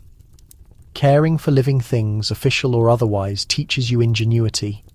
You learn to build tiny houses out of matchboxes, to dig elaborate burial plots in the garden, and to identify flea bites with the expertise of a small, itchy dermatologist. Lice are picked out systematically on bath night and, if discussed at all, are considered a fact of life and proof that everyone is equal before God and insects. Through all of this, you develop a peculiar blend of empathy, stoicism, and practicality. You mourn your lost pets with sincere, if brief, sadness, and you come to terms with the less glamorous side of animal care. When you see a modern pet store gleaming and odorless, you marvel at a world where animals are only companions, never intruders. In the end, the creatures that fill your Victorian childhood, whether adored, tolerated, or simply survived, leave their mark. And as you drift off to sleep, the comforting sounds of a dog sighing, a canary trilling, and a mouse nibbling on a forgotten biscuit are a reminder that in the zoo of the Victorian nursery at least, you're never alone. Play is strictly monitored and always educational. Wealthy children get rocking horses and geography games. Poor children play with sticks and whatever small rodents they can catch. The fun is proportional to the number of layers you're wearing. In the grand social theatre of the Victorian era, even leisure is a performance. And nowhere is this clearer than in the games children play. For those in grand houses, the nursery is well stocked with elaborate toys, hand-painted rocking horses, intricate dollhouses, and geography puzzles, with all the colonies coloured helpfully in pink. These toys are intended to develop the mind, which is Victorian for remind you of the British Empire. At every opportunity, you're prompted to memorise rivers, mountains, and why Wales is technically not a country, all before you're permitted to open the toy chest. But even among the privileged, playtime is not a wild, carefree affair. Nanny hovers at the door, ready to swoop in at the first hint of unauthorised merriment. Outdoor games must be refined, meaning croquet if you're in the country, or a very cautious game of hopscotch if you're confined to the drawing room. Shouting, running, and especially laughing too loudly are discouraged. Children with loose morals make too much noise, as the family's preferred proverb. For working-class children, games are improvised masterpieces. The street is your playground, and the world is your toy box. You might roll a hoop down the alley, stage epic battles with nothing but a stick and a vivid imagination, or trade bottle caps for the privilege of sitting on the least splintery curb. If you can catch a mouse, you can attempt to race it. Though mice in Victorian England are notoriously unionised and prone to work stoppages, clothing is another dividing line. Wealthy children are swaddled in so many petticoats and sailor suits that any attempt to run ends in collapse.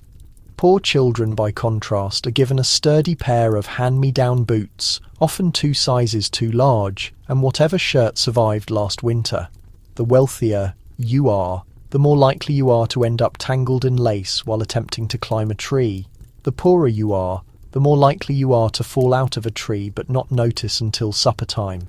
Games of make-believe are universal, but their themes reveal your station. In wealthy homes, you play afternoon tea, pouring imaginary Darjeeling for dolls with slightly haunted eyes. In working-class homes, you play shop, factory, or dodge the constable, all with a level of realism that would make Dickens proud. If you're particularly unfortunate, your game is help bring in the laundry before it rains, a pastime that offers all the excitement of an unpaid internship. Some games cross the social divide. Marbles, for instance, is played with equal passion in drawing rooms and back alleys, though the quality of marbles varies. Glass for the wealthy, clay, or even rolled-up bread for the poor. Skipping rope is another favourite, though. Wealthy children are expected to recite French verbs while skipping, while their less fortunate counterparts are free to shout rude rhymes at passing carriages. Ultimately, every game is a lesson in hierarchy. The older children boss, the younger, the cleverest invent the rules, and the fastest keep their shoes the longest. Cheating is disapproved of unless you're very good at it or very good at not getting caught. Prizes are scarce, perhaps a sweet, a penny, or the right to sleep closest to the fire. Yet despite the rules and the rags, fun finds a way. You laugh, you compete, and you occasionally conspire against adults who fail to appreciate the glory of a well-aimed mud piece. For a few precious minutes, social class melts away, and the only thing that matters is who can jump the highest, run the fastest, or keep their marble collection hidden from the family cat. And when the games are finished, and you're called inside, whether to a nursery full of toys or a room with nothing but a well-loved stick, you know you've survived another day in the greatest game of all being a child in Victorian England. Outside the streets are a dangerous obstacle course of runaway horses, mysterious puddles and chimney sweeps. You're warned daily about bad influences and the dangers of fresh air. Every Victorian child, whether they live in a grand house or a tiny attic, knows that venturing onto the street is an adventure in itself. A real-life version of snakes and ladders, but with more actual snakes, escaped pets, and fewer ladders. Unless you count those carried by the endless stream of chimney sweeps. Before you're even out the door, your parents issue stern warnings. Don't speak to strangers. Don't pick up anything that isn't yours. And most crucially, if you see a puddle cross the street. The reason for that last bit is never fully explained, but one accidental step in and you'll discover. The true depth of a Victorian puddle is always a surprise, and usually a disappointment. The sights and sounds are relentless. Carriages rattle by, Horses snort and stamp, and market vendors holler prices that change every time you blink. Somewhere, always just out of sight, a dog is barking, a baby is wailing, and a street musician is butchering a waltz on a battered violin. You cling to your coin purse, if you're lucky enough to have one side step the suspicious splatters, and keep your wits about you. After all, pickpockets are not just in Dickens, they're in training. On every corner, crossing the street is an event. Horses come first. Always assume they cannot see you because most of them don't want to. The handsome cabs race past, their drivers yelling at everyone and everything. Milk carts and fishmongers barrel along, leaving a trail of sloshing and, on a good day, a bit of free fish. If you're not cautious, you'll be splashed, jostled, or shouted at, usually all at once. By the end of a single errand, you'll have acquired enough mud on your boots to plant a garden and enough city gossip to write a serialised novel. Chimney sweeps mostly. Boys your own age or younger dart in and out of traffic, faces black with soot and eyes gleaming with the wild energy of children who climb for a living. You're instructed never to talk to them, but you can't help exchanging grins or secret salutes. They know all the shortcuts and secret places. If you ever lose a marble, a penny, or a younger sibling, they're the ones to ask.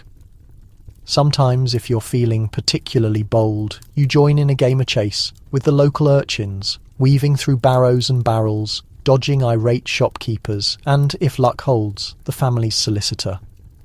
Bad influences, according to Victorian parents, lurk everywhere, from street performers to newsboys, hawking penny dreadfuls, and especially children with no shoes. You're expected to steer clear of anyone whistling, anyone spitting, and anyone who looks like they've recently won or lost a fight. If you come home with a new accent, a torn cuff, or a suspiciously well-told story about the ghost that haunts the baker's alley, you'll be subject to an interrogation worthy of Scotland Yard. And then there's the air itself. Victorian fresh air is an acquired taste, equal parts coal smoke, manure, and the less identifiable miasmas your mother warns about. You're made to wear a scarf against the damp and scolded if you so much as cough. Yet for all the dangers and dirt, there's a thrill in the chaos, watching the street sweepers race against the weather, glimpsing a parade or a puppet show, or just running faster than the next child on your block. Returning home is its own adventure. You're inspected for new bruises, missing buttons, and signs of moral decay. Muddy boots are left by the door, pockets are searched for contraband, and faces are washed with such vigour that you suspect half your freckles are scrubbed clean off. You may not have found fortune, but you've survived another day in the greatest obstacle course ever designed a Victorian street, and as you fall asleep, the shouts and songs of the city linger in your dreams, daring you to brave it all again tomorrow. Your future is determined early. Boys are sent to prep school to learn Latin and cricket, girls to finishing school to perfect the art of fainting. Both are taught that emotions are best suppressed until adulthood, or at least until tea time. In the Victorian world, education is less about learning and more about becoming a proper example of your gender. For boys, school feels like a war zone, one packed with Latin conjugations, mathematical torture, and the occasional cricket match played in rain so relentless it could make a waterfowl question its existence. Boys are meant to grow strong, earnest, and most importantly, silently wretched while chasing academic and sporting excellence. Each day follows a rigid pattern: morning prayers, mathematics, history lessons, a brief scuffle near the gym, and penmanship drills so demanding that ink smudges count as acts of rebellion against the crown. A boy's coursework spans everything imaginable and then some. You're required to commit endless verses of ancient poetry to memory, rattle off multiplication tables in reverse, and master Latin constructions penned by folks who never had to trim their own writing instruments. Science classes mean cutting open creatures you're pretty sure were breathing just hours ago. Geography gets taught using a world chart where enormous regions bear the label, "This belongs to Britain." The pinnacle of any boy's schooling, however, remains cricket. It gets played regardless of weather conditions, and nobody really grasps the regulations except maybe the headmaster and possibly the groundskeeper's mutt. For girls, learning becomes something else entirely, more parlour gathering than military training, though it carries unique terrors. Finishing school focuses less on completing an education and more on eliminating whatever independent thinking you might have previously harboured. The syllabus covers French chit-chat, mainly concerning climate and needlework, watercolour paintings of blue blossoms, and constant practice at the piano, always wearing gloves so your fingers stay as delicate as your viewpoints. The genuine emphasis falls on refinements. Can you sketch a flower? Can you serve tea without spillage? Can you swoon elegantly if someone mentions France? In social settings, you're instructed to drift into a parlour, to talk barely loud enough for a tiny bird to detect, and to share thoughts exclusively about atmospheric conditions, Shakespearean ladies, or the proper method for displaying lilies in a container. Mathematics stays minimal, fearing it might exhaust the feminine constitution, and meaningful literature gets screened through moral betterment criteria. Keeping feelings bottled up becomes standard practice.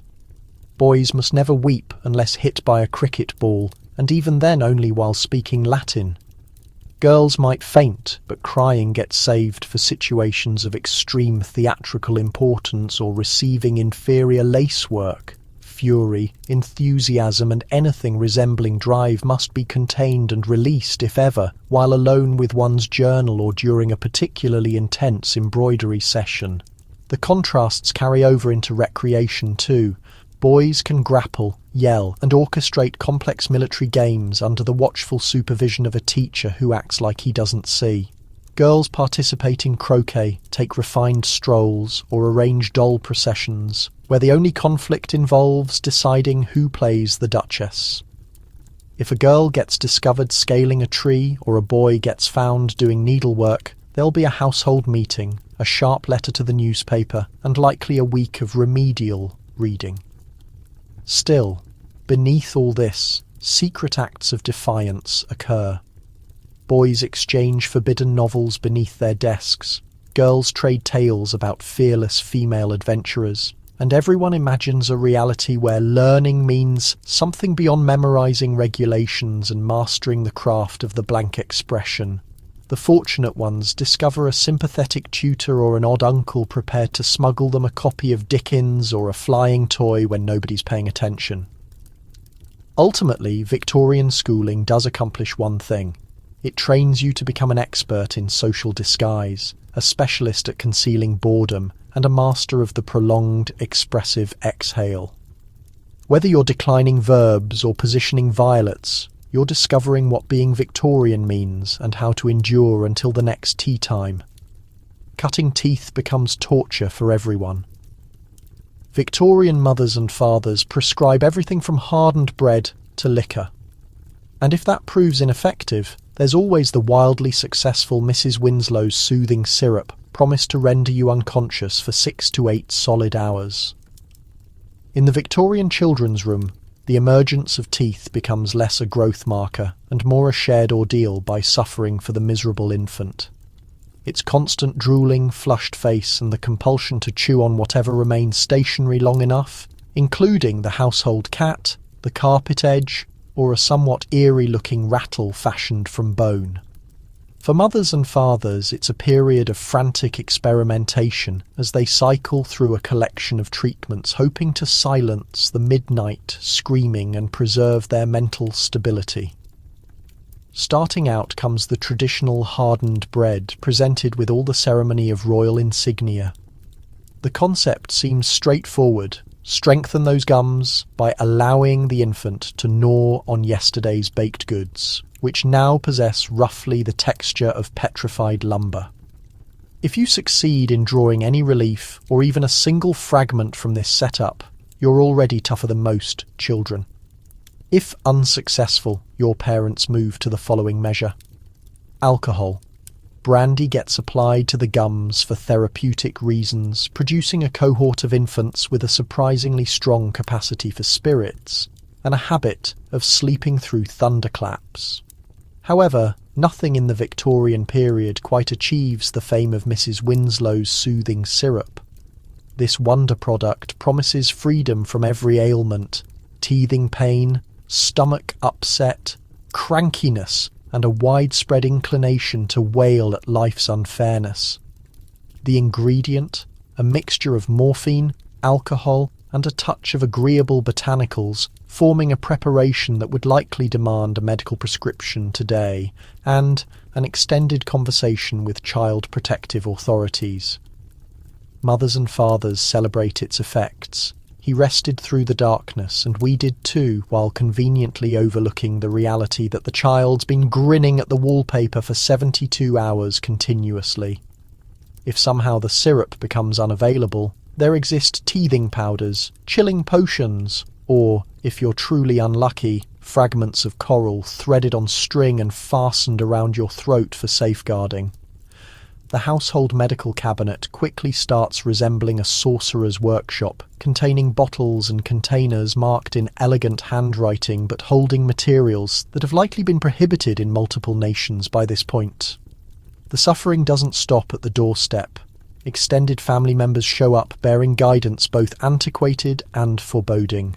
Massage the gums with honey if you're interested in adding food poisoning to your troubles, or allow the child to gnaw on sterling silverware, which makes perfect sense if you happen to be descended from nobility. If everything else disappoints, there's always the recommendation of exposing the baby to fresh air, which mainly means placing you in a carriage beside an opened window and praying the wind will achieve what brandy and morphine couldn't. Naturally, teething isn't merely difficult for the infant. The remaining household members exist in a condition of alert, creeping around the nursery and listening carefully for the initial indication of a cry. Elder brothers and sisters get recruited as diversions, staging marionette performances and frantic efforts at physical comedy, none of which get valued by the baby, who exclusively desires to gnaw on the border of their apron. When everything concludes and the teeth ultimately break through, there's a momentary shared victory. Mothers and fathers exhale with relief. Caretakers serve themselves a celebratory wine, and the infant, now furnished with a fresh arsenal, redirects their focus to biting everyone within proximity. Another Victorian milestone survived through determination, creativity, and a truly remarkable indifference to proper dosing guidelines. Reflecting on it, you understand that teething in the Victorian period wasn't simply about developing teeth. It concerned building the sort of toughness you'd require for an existence filled with lead-based paint, arsenic-coloured draperies and morning meals consisting solely of porridge. If you could survive your initial year without permanently deadening your taste buds, you were obviously meant for remarkable achievements, or at minimum, for an exceptionally robust cup of tea. Sometimes you get marched into the rural areas for beneficial physical activity, wrapped in multiple layers and prohibited from handling anything fascinating. The natural world gets deemed instructional, but only if you study it from a secure, non-muddy remove. A Victorian countryside excursion isn't really an exploration as much as it's a mobile instruction in carefulness. The grown-ups, equipped with walking canes, containers, and sufficient worry to power industrial machinery, guide you and your brothers and sisters through the entrance, headwear securely fastened and hand coverings buttoned to your wrists. Any objection about atmospheric conditions gets answered with the classic response: there exists no such concept as unpleasant weather, merely feeble dispositions. You might have wished for a carefree romp across fields and forests, but instead you're led down the path like a somewhat rumpled, wool-dressed baby bird. As you plod forward, the nanny maintains vigilant observation for hazards. Water puddles, overhanging branches, and most alarming, wandering canines. Your instinctive desire to plunge into a shrub gets countered with a devastating glance and a speech about the numerous diseases that can be acquired from a reckless encounter with untamed plant life. You're permitted to appreciate the blossoms, but exclusively from a distance and only after stating their scientific names. Trying to pluck even a simple yellow wildflower will result in your gloves getting examined and your character getting scrutinized. The sanctioned pursuits consist of indicating clouds, courteously observing the contours of different foliage, and posing inquiries that can be responded to with a disapproving, "That's inappropriate for youngsters." Bird calls should be appreciated but never replicated. Tree climbing gets completely forbidden. So does sprinting, hollering, or anything that could draw the notice of a passing clergyman. Your greatest wish involves being permitted to draw a spring flower, gather a spotlessly clean pebble, both of which will subsequently be seized, cleaned, and potentially sterilized just for safety. Despite these limitations, there exists a subtle enchantment to Victorian outdoor experiences. The countryside reveals itself in a tapestry of grasslands, hedges, and enigmatic woodlands. The atmosphere carries the aroma of fresh vegetation and faraway cattle. Even the constant possibility of light rain cannot entirely suppress your inquisitiveness. Occasionally you catch sight of something exciting, a glimpse of a bunny's cottontail, a bunch of wild fruit, or a remote fox escaping. Before anyone can deliver a moral instruction about cleverness, each expedition becomes a chance for intellectual advancement. You might be obligated to recite verse about the outdoors. Shelley's Skylark poem remains popular. Or to sketch a seed with emotion and precision. You're tested on subjects ranging from cloud classifications to the appropriate manner of addressing a gardener. If you demonstrate even minimal excitement, an adult will caution you that genuine respect for nature stays hushed and reflective. Translation: please quit appearing like you're having fun. If you're extremely fortunate, you could be allowed the uncommon honour of stepping in a gentle stream, but only following an extensive safety evaluation and the wearing of so many garments that tumbling in would simply result in floating until someone retrieved you with a parasol. You come back home dirty only in your imagination, the actual grime eliminated by energetic brushing and the firm application of a doormat scraper. Obviously, some youngsters discover methods to resist: a swift dash past a bush, a hidden collection of garden snails, or an unauthorized competition of who can leap the farthest when the adults aren't looking. These become the material of Victorian folklore. You discover how to value every stolen instance of freedom, every dandelion seed captured secretly, every vegetation mark you can effectively conceal until washing day. Ultimately, the Victorian countryside walk represents a contradiction. You're outside in nature, yet maintained securely in restriction by manners and woolen clothing. But even through the coverings, you glimpse the untamed quality that exists just past the pathway, a signal that sometimes youth involves less about obeying regulations and more about discovering excitement despite them. The Victorians adore a proper haunting. You mature being frightened of everything from carved pumpkins to poisonous air. Every mysterious cough gets attributed to a neighbouring spectre, and you're required to maintain your spirit orderly constantly. The children's room overflows with murmurs and darkness. Every sound in the wooden floors, every wavering of flame illumination becomes a chance for someone, typically an elder sibling or a particularly playful uncle, to announce that the residence contains spirits. You're instructed never to whistle inside the house. It attracts otherworldly beings to make religious gestures before moving past a looking glass at night time. That's the entry point for phantoms, and to prevent opening windows following dusk in case the toxic vapours, or something considerably worse, float inside. If you sneeze thrice consecutively, someone will definitely perform a religious gesture and force a chunk of bread into your palm as a precaution.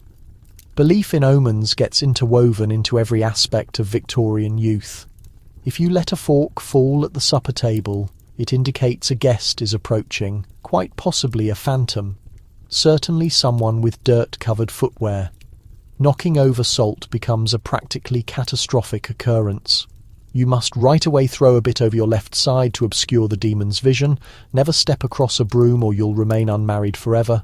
If a dark feline passes your route, you're meant to reverse direction, return to your dwelling and rethink every decision you've ever executed. Sleep time becomes when circumstances turn genuinely frightening. The narratives commence. accounts of spirit-filled attics, roaming souls and spiteful entities who dislike youngsters who laugh after nightfall. You remain conscious, pulse racing, observing the darkness spread across the wall covering. Poisonous green naturally persuaded that every frigid breeze represents the exhalation of something supernatural. Lightning storms transform into melodramatic spectacles. The screaming wind surely represents the cry of the disturbed deceased. And if the timepiece chimes 13, well, it's preferable not to discuss that whatsoever.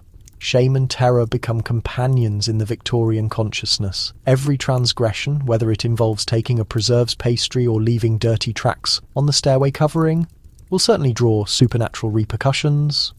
Phantoms, you're guaranteed, choose to haunt the misbehaved, the idle and the discourteous.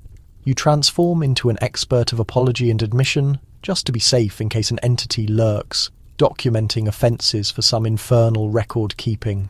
Celebrations prove especially abundant with supernatural worries.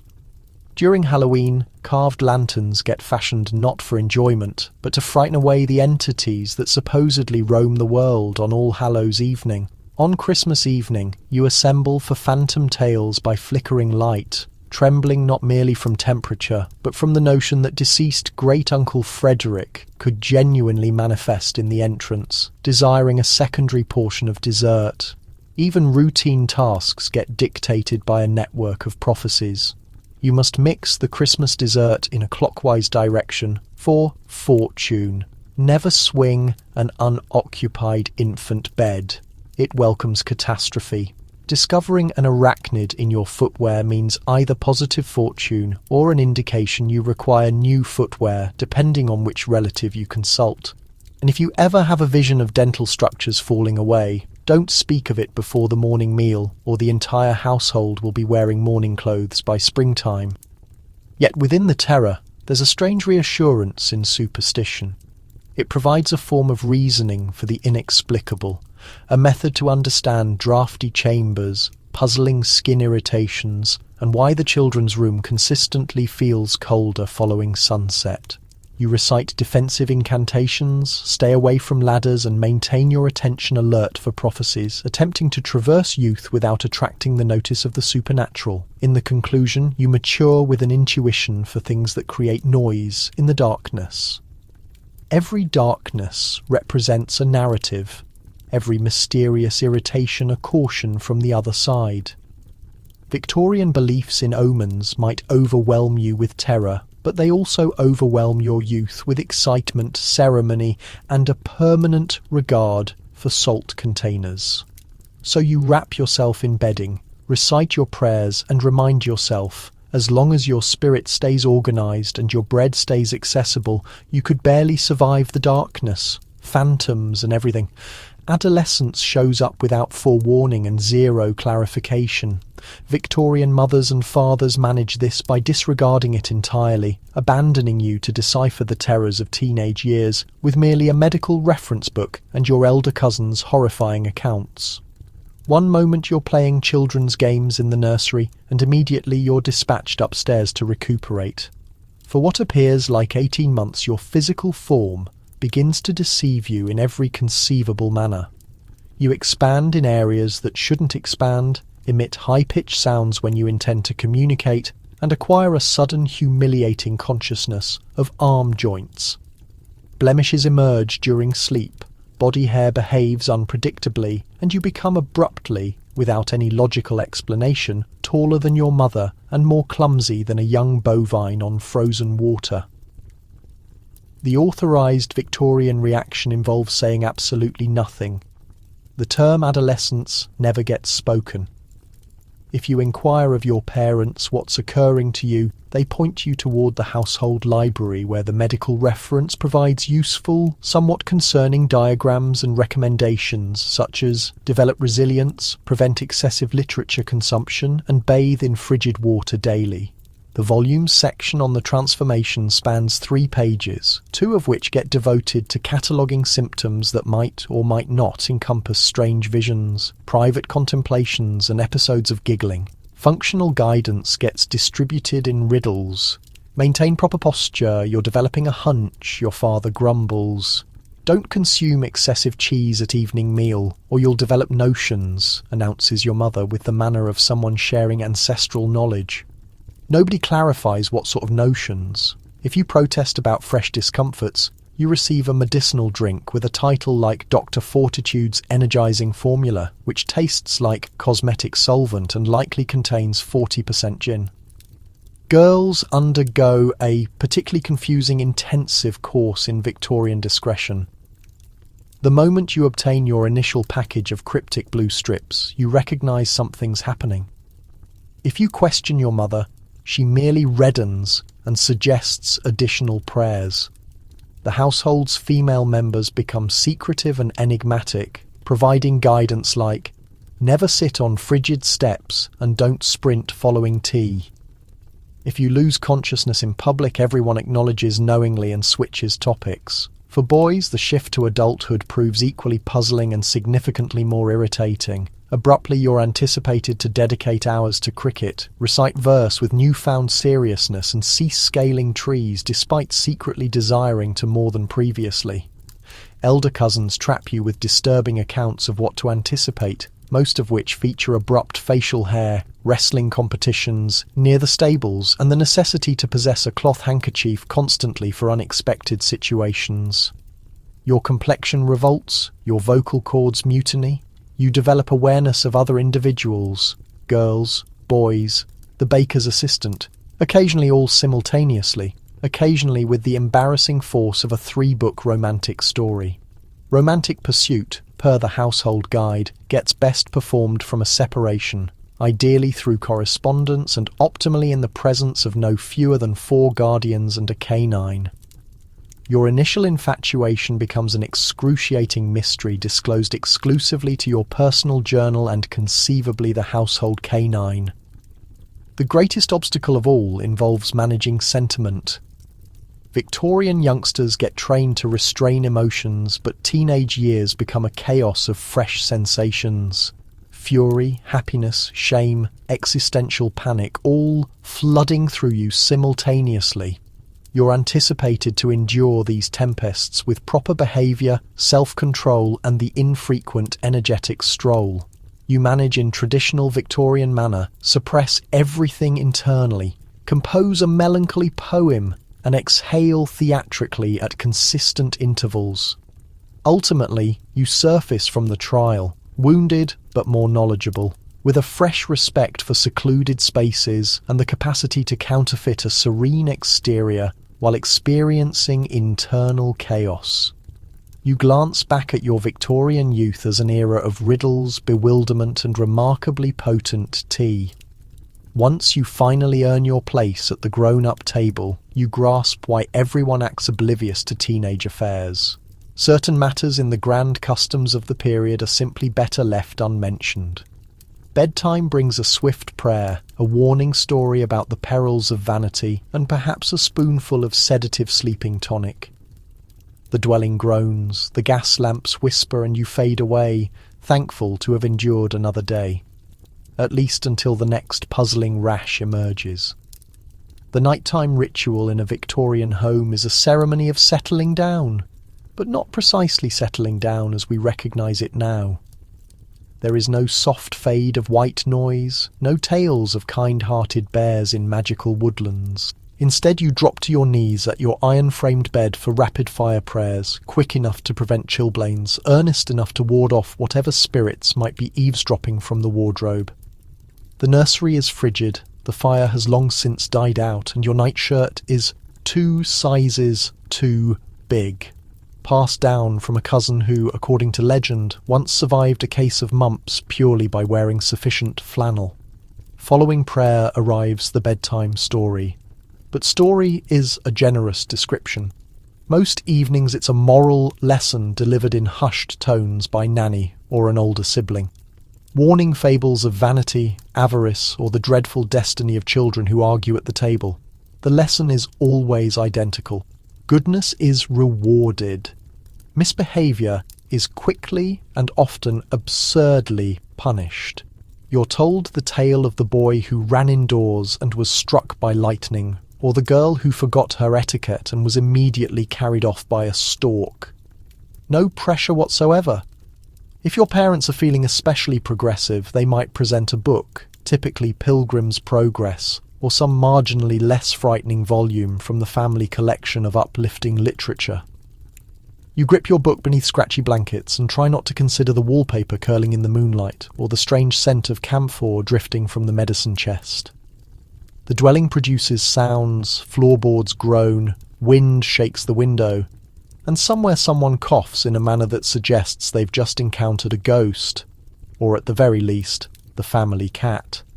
For the restless or particularly unlucky, there is the sleeping tonic. Victorian pharmacy is, shall we say, overzealous. A spoonful of syrup promising peaceful slumber and containing an amount of opium that would knock out a full-grown bear for a week. If you object, you're reminded that your Aunt Belinda consumed it nightly and lived to the remarkable age of 34. The tonic tastes vaguely of licorice, nightmares and remorse. You're soon floating in and out of consciousness, thankful at least to be spared the complete force of the house's nocturnal orchestra. Bedtime is not entirely terror. There are modest comforts. The gentle thud of a sibling's foot from the adjacent bed, the faraway clatter of a late-night carriage, and the warm, secretive feeling of having survived another day together. You murmur secret schemes for tomorrow, promises of bold escapes and extra marmalade before Nanny's warning shush brings silence once more. You lie awake for a stretch, watching shadows shift across the ceiling, pondering what the next day will deliver. A fresh rash maybe, or a peculiar spot that will demand 3 varieties of ointment and a stern lecture on the dangers of drafts. You are not isolated. The nursery is brimming with small sounds, the rustle of a mouse, the whisper of the wind, the soft rhythmic snore of the family dog curled by the fireless grate. Even the dwelling seems to settle, as if exhaling in relief that everyone, for now, is safely in bed. Eventually, sleep comes, not gentle, but complete, brought on by exhaustion, storybook warnings, and just the proper amount of tranquilizer. You dream of peculiar adventures, haunted nurseries, and endless bowls of gruel, if you're fortunate. You wake in the morning somewhat stiff, somewhat itchy, but fully prepared to face another day in the wild, strange, and wonderful, wonderful world of Victorian childhood. And as you blink away sleep, you remember surviving bedtime is its own kind of triumph.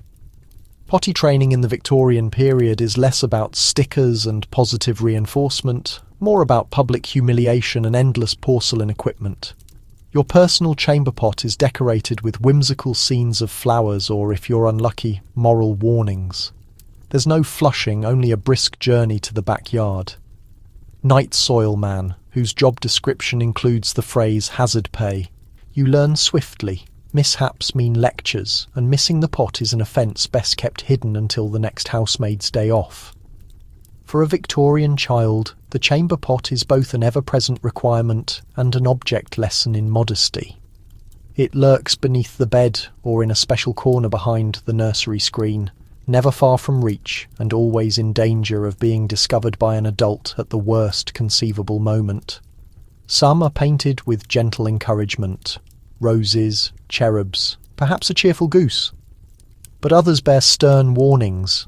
Cleanliness is next to godliness, or look before you leap. The message is unmistakable. This is a moral undertaking, not a biological one. Your first lessons in bathroom manners begin early. Nanny or mother delivers a lecture about proper behaviour, which involves phrases like timely evacuation and don't make a spectacle of yourself.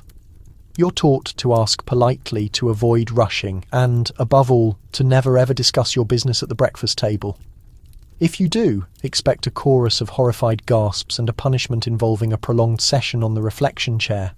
The act itself is laden with peril. The chamber pot is not large, not stable, and prone to unexpected movement at the critical moment.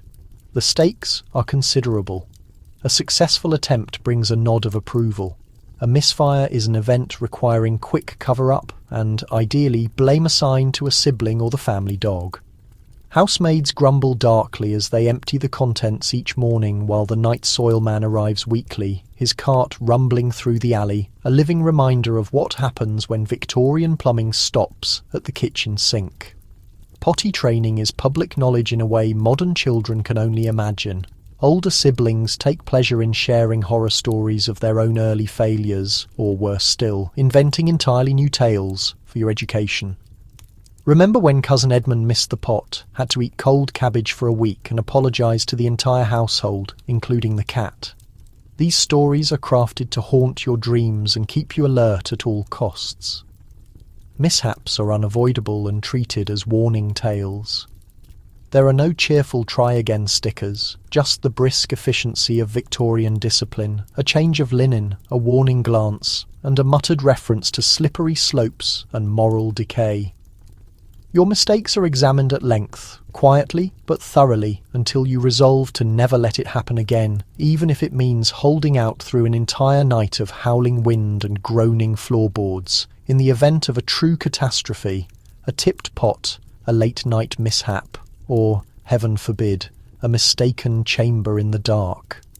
The consequences are immediate. Sheets are stripped, windows thrown open, and vinegar splashed generously. Nanny offers a running commentary on the importance of discipline and bladder control. You resolve to avoid liquids after supper and start plotting the optimal escape routes to the pot should the need arise at midnight. For many, the greatest dread is the eventual transition to the outdoor privy. This is a journey undertaken in all conditions. Armed with a lantern, an oversized shawl, and a level of determination normally reserved for polar explorers, the privy is cold, draughty, and filled with mysteries, spiders, echoing drips, and a smell that could strip wallpaper. You are told this builds character. It's certainly unforgettable. Despite all this, you adjust. You learn the delicate art of balance, the value of discretion, and the importance of a swift getaway. The chamber pot becomes a fact of life, a symbol of Victorian ingenuity, resilience, and the era's unshakable conviction that moral virtue could be encouraged, if not outright enforced, one uncomfortable trip at a time. And so you survive Victorian potty training with a sense of caution, modesty, and a healthy respect for porcelain. In a world without plumbing, you do what you must, and with luck, you avoid cabbage-based punishments for another day. Getting dressed in Victorian times is a full-contact sport, whether you're 5 or 15. The number of buttons, buckles, and shoelaces per outfit rivals a modern tax form in complexity. Young girls wrestle with mini corsets, boys get strangled by starched collars, and everyone is expected to wear at least 3 layers, regardless of the weather. Nothing says childhood freedom like sweating through a wool waistcoat in July while your mother fusses over your shoelaces being improperly symmetrical. Your day begins not with a gentle stretch, but with the unmistakable bellow of Nanny throwing open the curtain and announcing that idleness breeds both wrinkles and ruin. Before you can protest, the daily battle with clothing commences. Each item is stacked in a formidable tower at the end of your bed. Petticoats, chemises, drawers, stockings, garters, undershirts, and, if you're especially unfortunate, a sailor suit, requiring at least 3 adults and a passing knowledge of advanced knots. For girls, the first obstacle is always the corset, or, as it's known in the family, the embrace of discipline. A child's corset is meant to encourage perfect posture and, presumably, an early sense of despair. Nanny wields the laces with the skill of a competitive sailor, pulling until you feel taller, thinner, and significantly less able to breathe. If you complain, you're reminded that Queen Victoria herself wore tighter stays, and look how well she turned out. Boys, meanwhile, must contend with the collar. Starched upright, and apparently inspired by medieval torture devices, each morning your mother stands you before the mirror, tugs the collar to your chin, and surveys her handiwork like a sculptor preparing marble for public display. Any attempt to loosen it is met with a sharp glance and the reminder that a droopy collar is the first step on the road to moral collapse. you practice proper posture by balancing a book on your head while Nanny inspects your cuffs for rogue folding and signs of frivolous living. Layering is not just a suggestion, it's a sacred ritual. Summer or winter, indoors or out, you are swaddled in wool, flannel, and occasionally velvet. Because children are delicate and must be insulated at all times. This is a curious belief when, by midday, you are slick with sweat and quietly praying for a strong breeze or a fainting spell. You are warned never to remove a layer, lest you catch a chill and bring shame upon the household. Dressing is so exhausting it nearly qualifies as morning exercise. Socks sag, garters snap, and buttons have a Houdini-like ability to vanish at the slightest provocation. Ribbons tangle, sashes slip, and the family dog, ostensibly helping, steals your best glove and buries it in the garden. By the time you're finally dressed, you are more trussed than dressed, unsure whether you should go outside or simply collapse back into bed for a well-deserved rest. Accidents are inevitable. Someone will catch their sash on a door handle or rip a petticoat while attempting the dangerous art of sitting down. A popped button is both a minor tragedy and a public event, resulting in an impromptu mending session that doubles as a lesson in humility. Mothers see every loose thread and treat each wardrobe malfunction as an opportunity for moral improvement. A stitch in time saves embarrassment at tea. Special occasions, of course, bring added perils. Lace collars with microscopic hooks, hats pinned to your scalp with an optimism bordering on cruelty, and shoes so tight they might as well have been made for a different species. You sit for the family portrait in an agony of pinches and itches, practicing the kind of fixed panic smile that future historians will mistake for Victorian seriousness. Yet through the sweat, the pinches and the endless scolding, you develop agility, patience and a deep appreciation for moments spent barefoot and unsupervised. By nightfall, you peel off your layers with relief, marvel at your continued survival and drift off to sleep. Your dreams haunted by the faint rustle of petticoats and the click of mother's mending scissors. Always ready for tomorrow's wardrobe war. Getting dressed in Victorian times is a full-contact sport. Whether you're 5 or 15, the number of buttons, buckles and shoelaces per outfit rivals a modern tax form in complexity. Young girls wrestle with mini corsets, boys get strangled by starched collars, and everyone is expected to wear at least 3 layers, regardless of the weather. Nothing says childhood freedom like sweating through a wool waistcoat in July while your mother fusses over your shoelaces. Being improperly symmetrical, morning begins not with a yawn, but with a battle cry. Nanny throws open the curtains, the cold rushes in, and you're reminded there is no such thing as 5 more minutes in the Victorian household. Your clothing is neatly stacked in a complicated, intimidating pile. Petticoats, drawers, undershirts, stockings, garters, chemises, waistcoats, shirts, and, if you're particularly unlucky, a sailor suit with a neckerchief that has only ever been tied properly once by a great-aunt now lost to history. For girls, the day's first obstacle is the corset. Yes, even for children, the stays are meant to train your posture and your soul, laced up by Nanny with the kind of enthusiasm usually reserved for curing livestock. The feeling is less supportive and more rib-crushing, designed to give you a ladylike silhouette and, incidentally, ensure you never take a deep breath again until adulthood. Movement is restricted to gliding, shuffling, or the very occasional well-choreographed collapse onto a fainting couch. Boys, meanwhile, contend with starched collars so stiff they could be used as emergency splints and shoes that take 2 adults, a bootjack, and a prayer to remove. Your morning is spent practicing proper posture by balancing books on your head while Nanny inspects your cuffs for frivolous folding. If you think yourself clever by loosening a button, beware. Mothers possess supernatural abilities to detect and correct even the faintest asymmetry at 20 paces. Layering is not just encouraged, it's mandatory. Summer, winter, indoors or out. Your fate is sealed beneath a cocoon of wool, flannel, and for the daring velvet. The logic, as explained by adults, is that children are naturally fragile and must be insulated at all times. This is a curious stance in July when you're slick with sweat, scratching at woolen seams and quietly calculating the odds of fainting before breakfast. The act of dressing is so exhausting it qualifies as morning exercise. Socks sag, garters snap, and buttons seem designed to leap from their holes at the least opportune moment. Ribbons tangle, laces knot, and the family dog supposedly helping runs off with your second-best glove. By the time you're fully dressed, you're not sure whether to go outside or simply lie down and recover.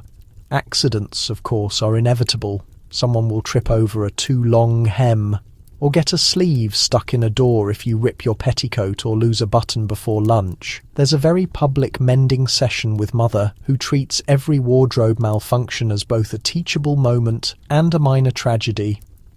Those of a rebellious nature dream of garment reduction, quietly plotting to accidentally leave a layer or two behind on laundry day. Special occasions bring even greater challenges. Lace collars with microscopic hooks, cravats folded according to the laws of Euclidean geometry, and hats pinned to your scalp with a force usually reserved for scientific experiments.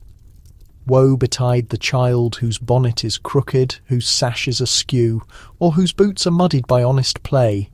Despite all this, you survive, developing agility, stamina, and the ability to sit very, very still. You learn to appreciate the simple things, a loosened ribbon, a moment without shoes, or the sweet rebellion of untucked shirt tails. You come to understand why adults drink so much tea and why family portraits always look faintly panicked. In the end, Victorian childhood attire is as much about discipline as it is about decency. You're wrapped in tradition, practicality, and just a touch of paranoia, armoured against the world, the weather, and the vague threat of falling into bad habits. By the time you finally peel off your last layer at night, you've earned your sleep, your stripes, and perhaps, if you're lucky, a single night with buttons left blissfully undone. So, as you drift off tonight, tucked into your clean, quiet bed, with central heating and a mattress that doesn't bite back, spare a gentle thought for the children of the Victorian period and the parents who were honestly just doing their best with a handbook written by superstition, questionable science, and pure, unfiltered anxiety. You've survived the nursery gruel, the nursery rules, and more household toxins than the periodic table. You braved lead paint, teething syrups that could tranquilize a pony, and family portraits so grim they'd scare away nightmares. And if you made it to adulthood, you did it with at least 3 moral lessons, a collection of rashes, and a deep suspicion of all things cabbage. Let's be honest.